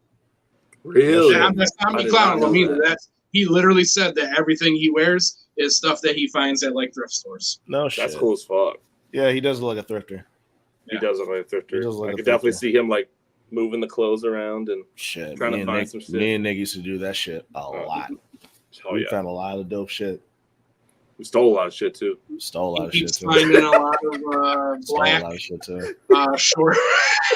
We did, man. Yeah, we stole a lot of shit too. Man, I remember one time it was you, me, and fucking Darian, bro. We fucking bolted out that place. I was sitting in the car and I was like, God damn. Yeah, man. Yeah. We were with a couple of friends and like y'all ran out of that fucking we stole store, bro. Mad clothes, bro. Yeah. Y'all were hot, bro. That was a long time ago, though. So statute of limitations is up. Long time ago. Dude. Won't get me. It had to be like 2012, like way long ago. Oh yeah, you're good. Yeah. Very long time ago. I don't even know what store that was from. We did. I don't fucking know. I forgot we used to do that shit. God damn. Yeah. We were like 19, dog. I'm not even like worried about people. Yeah, who hasn't stolen some shit? It's fucking Goodwill, bro. It's fucking Goodwill. Spencer's all the time. Dude. It wasn't like some mom and pop place. You steal from mom and pop place, you're kind of a fuck boy. Yeah. Like a Goodwill, a Salvation Army. I'm not losing no sleep. You steal from Walmart, bro, you good. Yeah. Yeah. If you see anybody steal something from Walmart, no, you didn't. Yeah, right. No, you didn't. No, you didn't. Bro. Don't be a fucking snitch. Yeah, mind your fucking business, bro. Mm-hmm. Yeah. All right, so drag of the week, we all picked the same thing. This Love fucking it. loser, bro. Let me get my bars off. Let me get my bars off, bro. Get it. Oh boy. I'm back. This is the most that we've seen and heard Ricochet on the mic. Yeah. Now I don't know Ricochet. Unfortunately. I don't know Ricochet, the guy outside of wrestling. None of us do. But Ricochet, the character, what a fucking cornball, bro. This fit is. He dresses like. This is like how a 15-year-old dresses. Yeah. First of all, are y'all familiar with the shirt? Yes. I got it when you said it, but no. This You is had what said it. this is the equivalent to. This is the equivalent to like when you go to like I ain't even gonna say the gym, but like when you Recess. like if not even recess, We're grown. We're all adults. We're in our 30s, all three of us. Uh-huh. If I were to go to some social event with people the same age as us, and I see somebody our age wearing that shirt, I'm gonna clown them, bro. I'm gonna clown the fuck out of you, man. I don't like this is the equivalent to seeing somebody like y'all know, like the Dragon Ball Z merchandise. Like you'll see guys wearing t-shirts that look like Goku's fucking shirt or the fucking Sand Trent. I hate seeing that shit, bro. Mm-hmm. I hate seeing it. It's not fly. It's not cool. I see so many people just wearing shit like this. And then on top of that, he threw the fucking Wakanda necklace. It's just like, yeah, I wish we could zoom in on that. dog, you know man. what's not cool? Wearing cosplay outside of a Comic-Con. It's not fire, bro. You're not It's that not character. fire. You're This looks like Ricochet was very excited to spend his paycheck at FYE. He 100%. He was. I'm telling you right now. He was excited to purchase this shirt. Mm-hmm. Yeah. And he insisted he wear it. And he went out there thinking, man, I'm fucking different. Like wearing this on TV, I am different. When I saw this, bro, I was appalled, bro. I was appalled. This is a Reddit fit, bro. Word. People on Reddit wearing. Word. This ain't no Reddit fit. This is a Facebook fit. Yeah. This is a neck beard fit. That's a neck That beard part. fit. That's Yeah, a no, neck bro. beard fit right Seriously.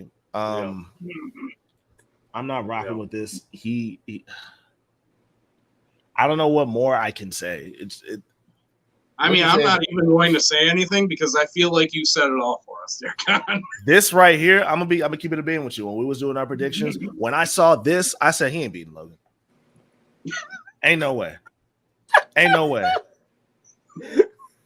You pulled hold on. You pulled up in that, and I'm supposed to believe that you can serve Logan Paul.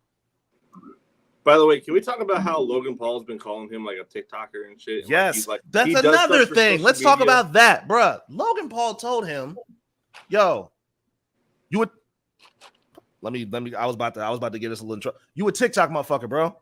That's what you are. You know what Ricochet you were did? gonna say, too. Yes, you You're do. about You to know say what? You know what TikTok Ricochet idiot. does? You know what his rebuttal to that is?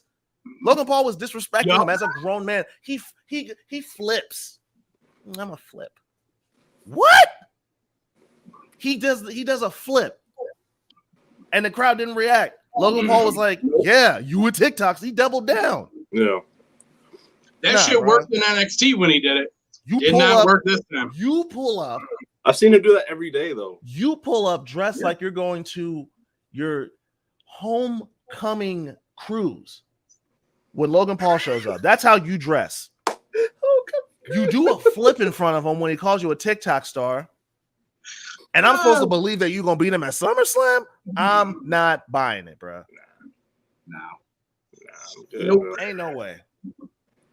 I'm all for being a nerd, bro. I really am. I'm a Sure, nerd, yeah, bro. I got tons of shit. There's literally a fucking lightsaber right fucking next to me, dude. I'm a fucking nerd. But when Fam. you, like, What? the What? shit, yeah, dude, the shit you wear, bro, for me has got to be super fucking subtle if you're gonna be a fucking nerd about it, dog. Yeah, that shit's fire. This is cringe. Oh, that's hard. That's tough. Like it's just too much when you're like just walking around like that, like people just walking around in public, in Walmart, walking around looking like they're looking like Naruto. Yeah, bro. What What a are you fucking doing? geek. Or like when guys wear the headbands, I'm like, come on, bro. Oh, I hate that, dude. I hate that shit. If you're not 14, dude, you're not allowed to wear that fucking headband. Some shit adults just don't need to be wearing. Nope. There's this I sent you a lot of that shit, Nick, on TikTok. There are like certain accounts that are doing like parodies, but then there are people who are just like that, who like they fucking want to be and they truly believe that they are these anime characters in an anime story, and they can just go out and act. Wait, like hold that. up. What'd you send him, bro? Was it Scoot Spagoot? Listen, No. there's this TikTok dude named Scoot Spagoot who does impressions of those guys, and Sheila sends them to me all the time, and I wish she'd stop because he does a really good job in playing those guys. The damn there's the one guy that we were talking about when we had that conversation about neckbeards, and we found that guy and we were trading videos off of him. He had like the red sunglasses and shit. The fedora? Yeah. Chantel sent me a video. My sister sent me a video of him today. That dude is so fucking funny. Oh, the milady guy. Yeah. Yep. That guy, dude. Like that's what this fit is. This is that fit. Oh my god. I feel like we all geek out when we talk about neckbeards. Like there's just something about it that is just funny, so dude. inherently funny. Fucking Neckbeards tickle me, bro. I'm so tickled pink whenever we just analyze a neckbeard. Fucking, it's my shit. I love it, bro. Funny as fuck, dude. All right, let's talk This is about all of our drag. This is all of our drag, right? Yeah, absolutely. Okay, cool. I love how we're all like just on like on a unified front on this. Like we're all just like, fuck no. There was a moment, I can't even remember who it was, but there was a moment where I considered changing this, and I went, "Nah, it's gotta be." I was online with Nick, and we were talking about our drags of the week, and I was like, "Yeah, I gotta get mine together," but I already know what it is. And Nick was like, "What is it?" Because I feel like I know what it is, right? I was like, "Fucking Ricochet," and Nick fucking screamed. He was like, "I knew it." Mm-hmm. Yep. Yeah, bro. Right. Ricochet, shame on you, dog. Get some babe, motherfucker. Get some babe. Yeah, dude. Something. Just put a black shirt on.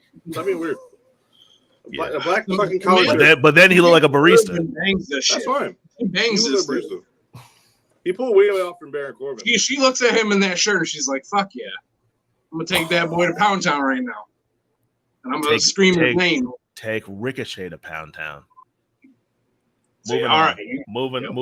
What else we got? Hambo's MVP. Okay. Orange Cassidy. Gotta be. It's just this guy, like we talked about it before, just match after match after match every single week, putting on great matches, making that title matter. He's been cooking. Yeah. He's been fucking cooking. Yeah, every week. And this week, I feel like he was, and we'll get into it a little bit more later because I got another slide coming up, and so do you, Con. He was in probably one of the more interesting developments of the week. Mm-hmm. Yeah, I agree. It's very odd what happened with him. We'll bring it up later. Well, let's get to that later. Yeah, we'll got you. All right, so cons. CM Punk. That's a good photo. I couldn't find that photo. The best word I can use for this whole thing was just very fucking bold. Yeah.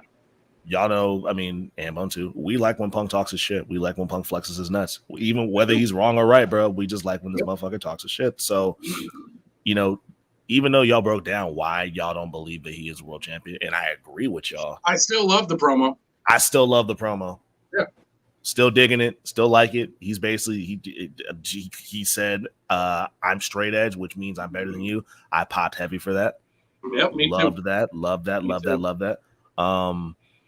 I like, and it's the same thing with Ricky Starks. I just like seeing this version of CM Punk in which he's just like, y'all know who I am. Y'all know how I give it up. If you love me, cool. If you hate me, don't give a shit. This is me, and this is what's gonna happen while I'm here. And he does that every time we see him on Collision. He's my MVP of the week. Yo, why doesn't Punk just have his own title? Like his own custom championship? Yeah, like the straight edge championship? Like the bro, like the FTW, but like it's Punk's thing, and like someone beats him and then like he just kind of watches over the person. I don't know. I like something like that. That'd be fucking sick. I want to see him have his own version of the AEW championship. Yeah. I think that at first we didn't see that because he was being presented differently. he was being presented as the white meat babyface top guy. But now with this, I really feel like a custom title would work with this Punk a lot better. Just put big black diamonds down the middle like that, and just fucking call it a day, dude. That'd be sick. Maybe put some straight edge fists as the side plates, something like that. Yeah, bop, bop. Some like stars around it, all that. Instead of the X, it should just be his fist. Oh yeah, right there. The X is on his fist. That should be it. Literally, you could do the exact same AEW front plate and then just have this right over top of it, and that'd be fucking sick. That'd be hard as hell. Yeah, do that shit, dude. So yeah, my MVP for sure. If you're listening, Papa Con, Papa Con, do it. Get the design going. Yeah. PK.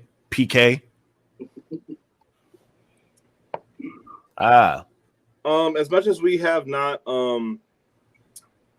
we're not looking forward to a Jey Uso title reign or anything like that. We think Roman's going to beat him at SummerSlam. I do think that Jey Uso has been on top of his fucking game in the last couple weeks. I think he's been, especially this past Friday, bro. When he said, "I've already beaten you," I was like, "Ooh!" I think that was the strongest promo he's cut yet. Yeah, bro. I was like, because I was like, bro, you just kind of like, I really wanted him to like plant seeds in Roman's head there. Yeah, I wanted him to cook. I really wanted him to be like, see, the thing is, Roman, I've already like beaten you. Like, I got the wise man. I got Solo. Like, these are my guys now. Like, and he just did that and walked away. Like, you don't think Roman's fucking anxiety fucking ass wouldn't have went through that for the next week and a half? Talking about what the fuck is he talking about? He's definitely developed a massive inferiority complex. Yeah, absolutely. You just even bring up the idea of him losing to something, you could just completely watch his moods shift like visibly. Yeah, absolutely. So I really wish he had done something like that, but he didn't. But the fact that he just went simple, like, I've already beaten you, like, and they cracked a little smile too. Oh my god, I would have been cool with I would have been cool with Jay cooking just a little bit more, like getting just a little bit more personal, but still a strong promo. Yeah, especially because when Jay gets hyped up, I believe him when he talks. Yeah, hell yeah. The thing that I don't like seeing, and Jay does this every time when like Roman's coming out, is he's doing that like walking putting his head down and like he's still not sure. He's he's uncomfortable. Yeah, just anytime Roman shows up, he looks uncomfortable. I don't like that either. So I wish he would just put his head up a little bit more, stand a little bit straighter, and just be, I already beat you. Like I already beat you. Yeah. And I still think that has not been explored enough, bro. It was like he beat him, and that was a big moment when it happened, but they kind of just scooted past it. It's like that's a big deal. Yeah. And I feel like that's not being brought up enough in the story. All right. So flashback. My flashback. Oh shit. Public Enemy. Mm-hmm. Now, R.I.P. For the most part, Flavor Flav. These two were corny as fuck.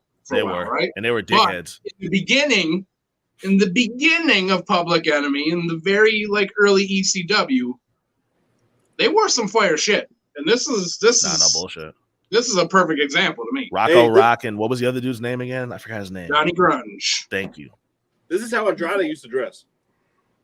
It's true. But he wasn't going off though. I was about to say, how come I like when they do it?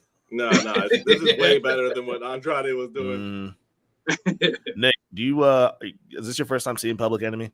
No, I don't know who's in it, but I've definitely seen. So let me tell you a funny story that I know Handbones heard the story too. So Bully Ray tells the story. So when ECW was bought by WWE, obviously they got the wrestlers, the intellectual property, and all that shit. So Public Enemy shows up on WWE television, and they're supposed to work with the APA. You know what the APA is? I think American. Acolyte Protection Agency. Farouk and JBL, aka Bradshaw. Got you. And if you know Farouk and Bradshaw, these guys work stiff. They're rough. They're big, rugged, scary, old school. At this time that we're talking about right now, you don't fuck with the APA.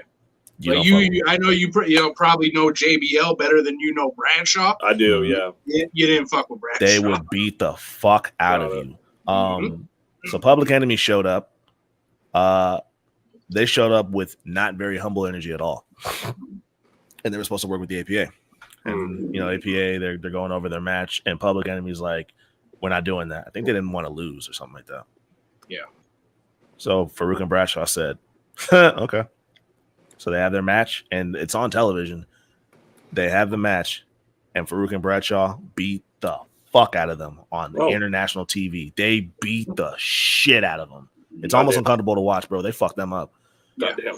Right? These are ECW That guys. match is the epitome of the APA going, I bet. Dog, it was they were beating the shit out of them. That's so fast forward, they beat them up, they got fired, right? Because they didn't want to pay their dues. The Dudley Boys show up. Now they're working for WWE. Now they're ready to show up and pay their dues. Farouk and Bradshaw don't know that. They just know, okay, these guys are ECW too. So we're gonna fuck them up too. Mm-hmm. So they do this program, they're backstage where I guess they're supposed to get beat up by the APA. Mm-hmm. And the APA beat the shit out of them. Beat the fuck out of them. And they were expecting them to, basically show their asses, but Bubba Ray and fucking Devon got up. They said, thank you. We appreciate the opportunity. And they were just like, oh shit, these are actually like good guys. Okay, cool. But that's why I tell all that, because when I see Public Enemy, that's all I think about. Yeah. Which sucks because they had such a great run in ECW. They did. Even their WCW run was all right. I mean, it wasn't the best, but in ECW, they were fucking taken seriously as a tag team. They put on some crazy fucking matches. But Khan does not have a flashback this week, so let's take a look at Nick's. Oh, damn. I remember this one. Yeah, when they dressed up like Big E. Yeah, that shit was hard. That was hard. God, I want Big E back so bad, bro. WrestleMania 38. I miss you, Big E, and I hope you're having a good day. Yeah, if man. You're watching too, bro. We'll I always see him. He was on the.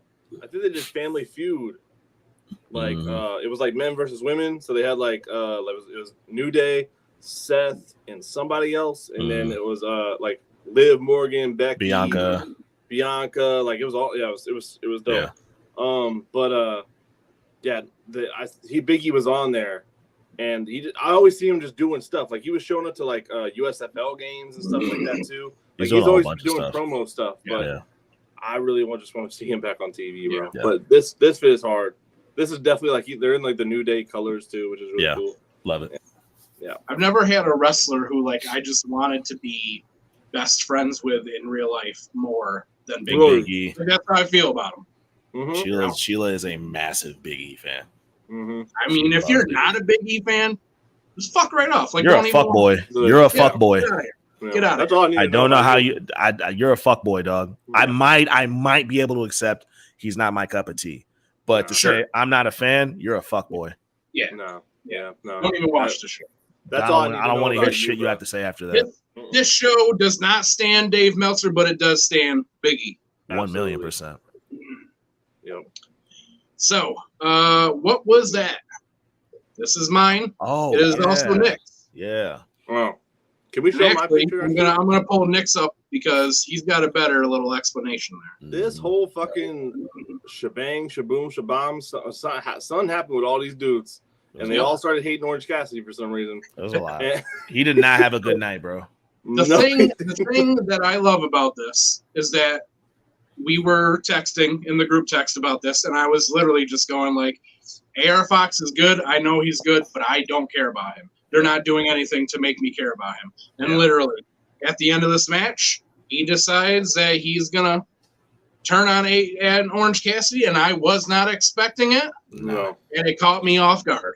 Yeah. And I was like, there it is. And I love that they're putting him with Mogul Embassy. I will say into his past with Swerve. I will say I wish they would have held off on him joining the Mogul Embassy. Like I would have been cool with them just giving us the Orange Cassidy shit and them kind of spreading that out a few weeks so we have a story there. But still happy with what we got. Yeah, I think it all connects to Darby versus Swerve and I think that's why it kind of furthers their story a little more. Because honestly, I was not interested in Darby versus Swerve, to be honest with you. Yeah. Swerve's not really doing anything for me, and it's like this version of Mogul Embassy is better because the people in Embassy are actually like decent, like Brian Cage and shit. I liked watching Prince Nana dance to Swerve's music. I like that. He was going crazy. Nana goes out there and shows out. He was going nuts. So like that whole thing is really cool setup. To add AR Fox to it, I think is actually like more so like a weapon than anything else. Like that's super cool to me.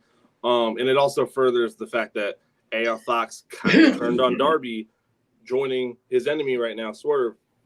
So that kind of works out. Yeah, I don't know if Orange Cassidy plays any more into that storyline anymore. I think that was kind of just what he was there for. Yeah, and then it kind of turns into an Orange Cassidy Moxley beef, which I'm all for. Yeah, and like we talked about this earlier, and none of us came up with who beats Orange Cassidy. There it is. It could be him. Can take the international title. It could be him. He's legitimized the belt already, so I think the next step is to put it on a guy who could probably take it a step further. And I think Mox is definitely that somebody guy. That like I believe is like, oh shit, Orange Cassidy's about to get fucked up. It's Shawn Moxley. Mox. Yeah. From what I heard the announcer saying, is that apparently Orange Cassidy attacked Claudio at some point at, I don't know, Collision or Rampage or something. I missed that completely. I don't know what happened. No, it was at Ring of Honor Death Before Dishonor, the last pay-per-view. Okay. Yeah, so it was Claudio and Pac, and at some point the Best Friends came out and they started getting beat up by Claudio and Wheeler Yuta. So Orange Cassidy came out to defend them.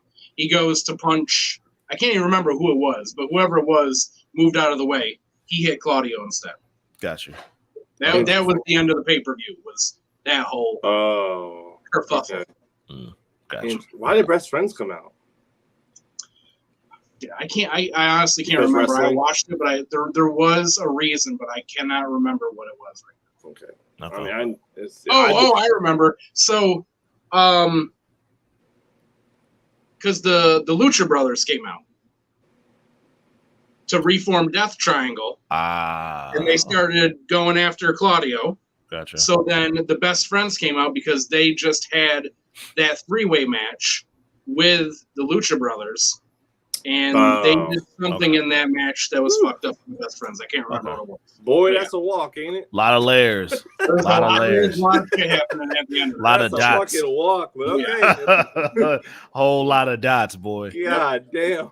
Yep, there was a lot happening. Holy shit. Fucking shit. Yeah, no, okay. I'm all for fucking OC and Moxley fighting. Yeah. I'm all the way for that. I think that's really fucking gonna be cool. Especially if they do, again, I'm a stipulation slut. If they do something stipulation wise, I'm all for it. No holds barred. Stipulation slut is crazy. That's my nickname, bro. We should put that on a t-shirt. Yeah, and big, bright, glittery letters. Yeah. Big, hot, pink, glittery letters. Right on my ass. Slut. Right on my ass, on my like dog. Juicy. Yeah. Stipulation slut couture. That's crazy.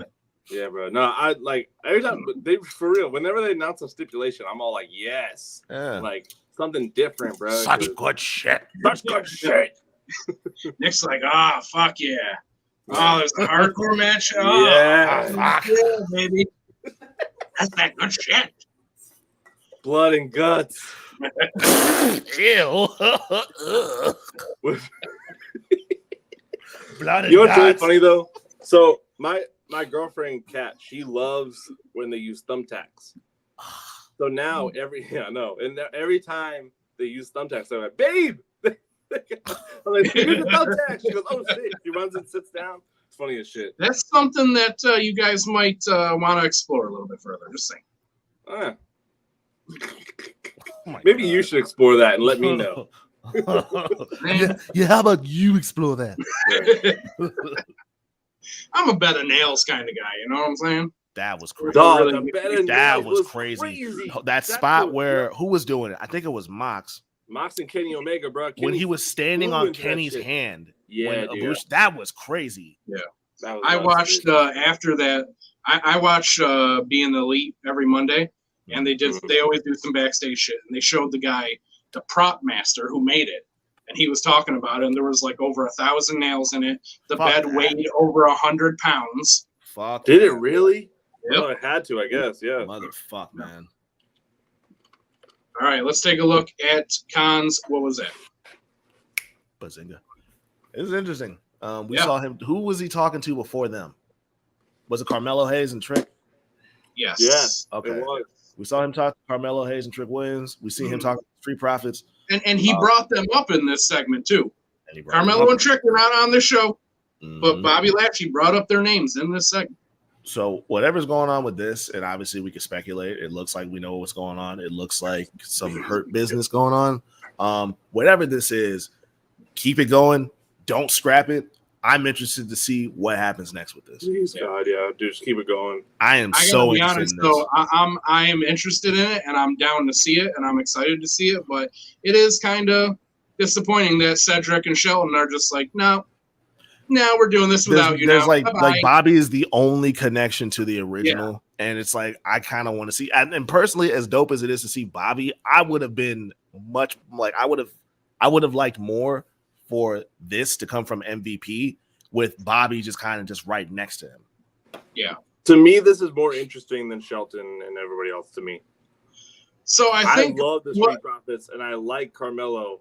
I don't know about the other dude, but like this is more. I love the Street Profits, so that's already more. I would have liked to see the original turn into something with something else too.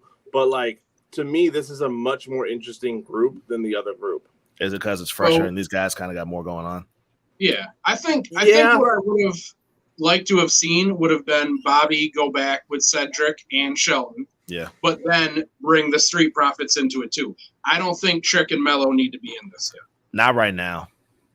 Yeah, that's my thing. They're not even on the main roster. Yeah. I don't think they need to be brought up. I'd rather see two guys like Shelton and Cedric who aren't doing anything. They're already on the main roster. Get brought back into the most popular thing they've ever done, but also update it by adding the Profits. Yeah. I don't want to see a reboot. I want to see an update. Yeah. Well, I'm not going to say I don't want to see a reboot. I do want to see a reboot of this, sure. But an update would have been cooler for me. But nonetheless, I'm on board with this. This could also just not be that at all, though. This could be like, maybe this is Bobby Lashley's like manager turn. Like maybe he's just not going to wrestle. He's just going to manage these guys or something. I don't know. Bobby as a manager would be interesting. Especially because, I mean, why would he? Like, that man is 47. Is he really? He's 47. Should not look the way that he looks. He don't look 47. He can go to 87 as far as I know. Good for him. Bobby looked 40. Yeah, maybe 39, maybe 38. 25. Yeah.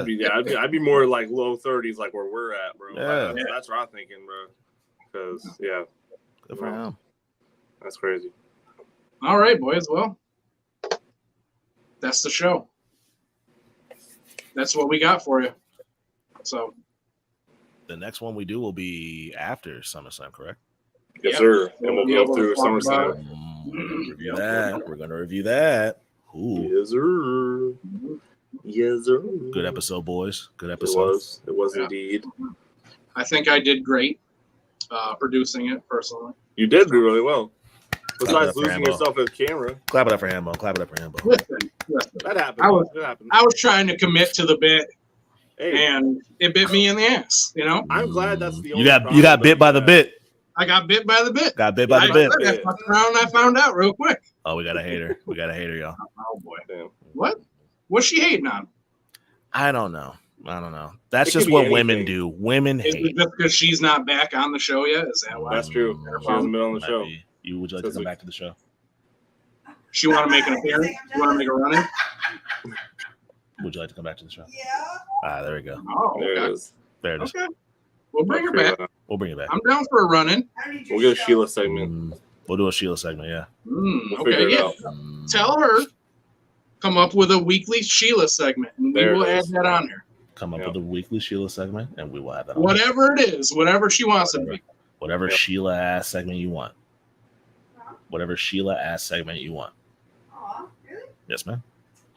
We'll call it Sheila ass segment too. We'll call it Sheila ass segment. Sheila hyphen ass segment. Is it because I'm funny? Yeah. It's hilarious. There you go. It's The hilarious. EgoDrip Wrestling Podcast you've been watching. See you next week, you fucking marks. Mhm. Bye.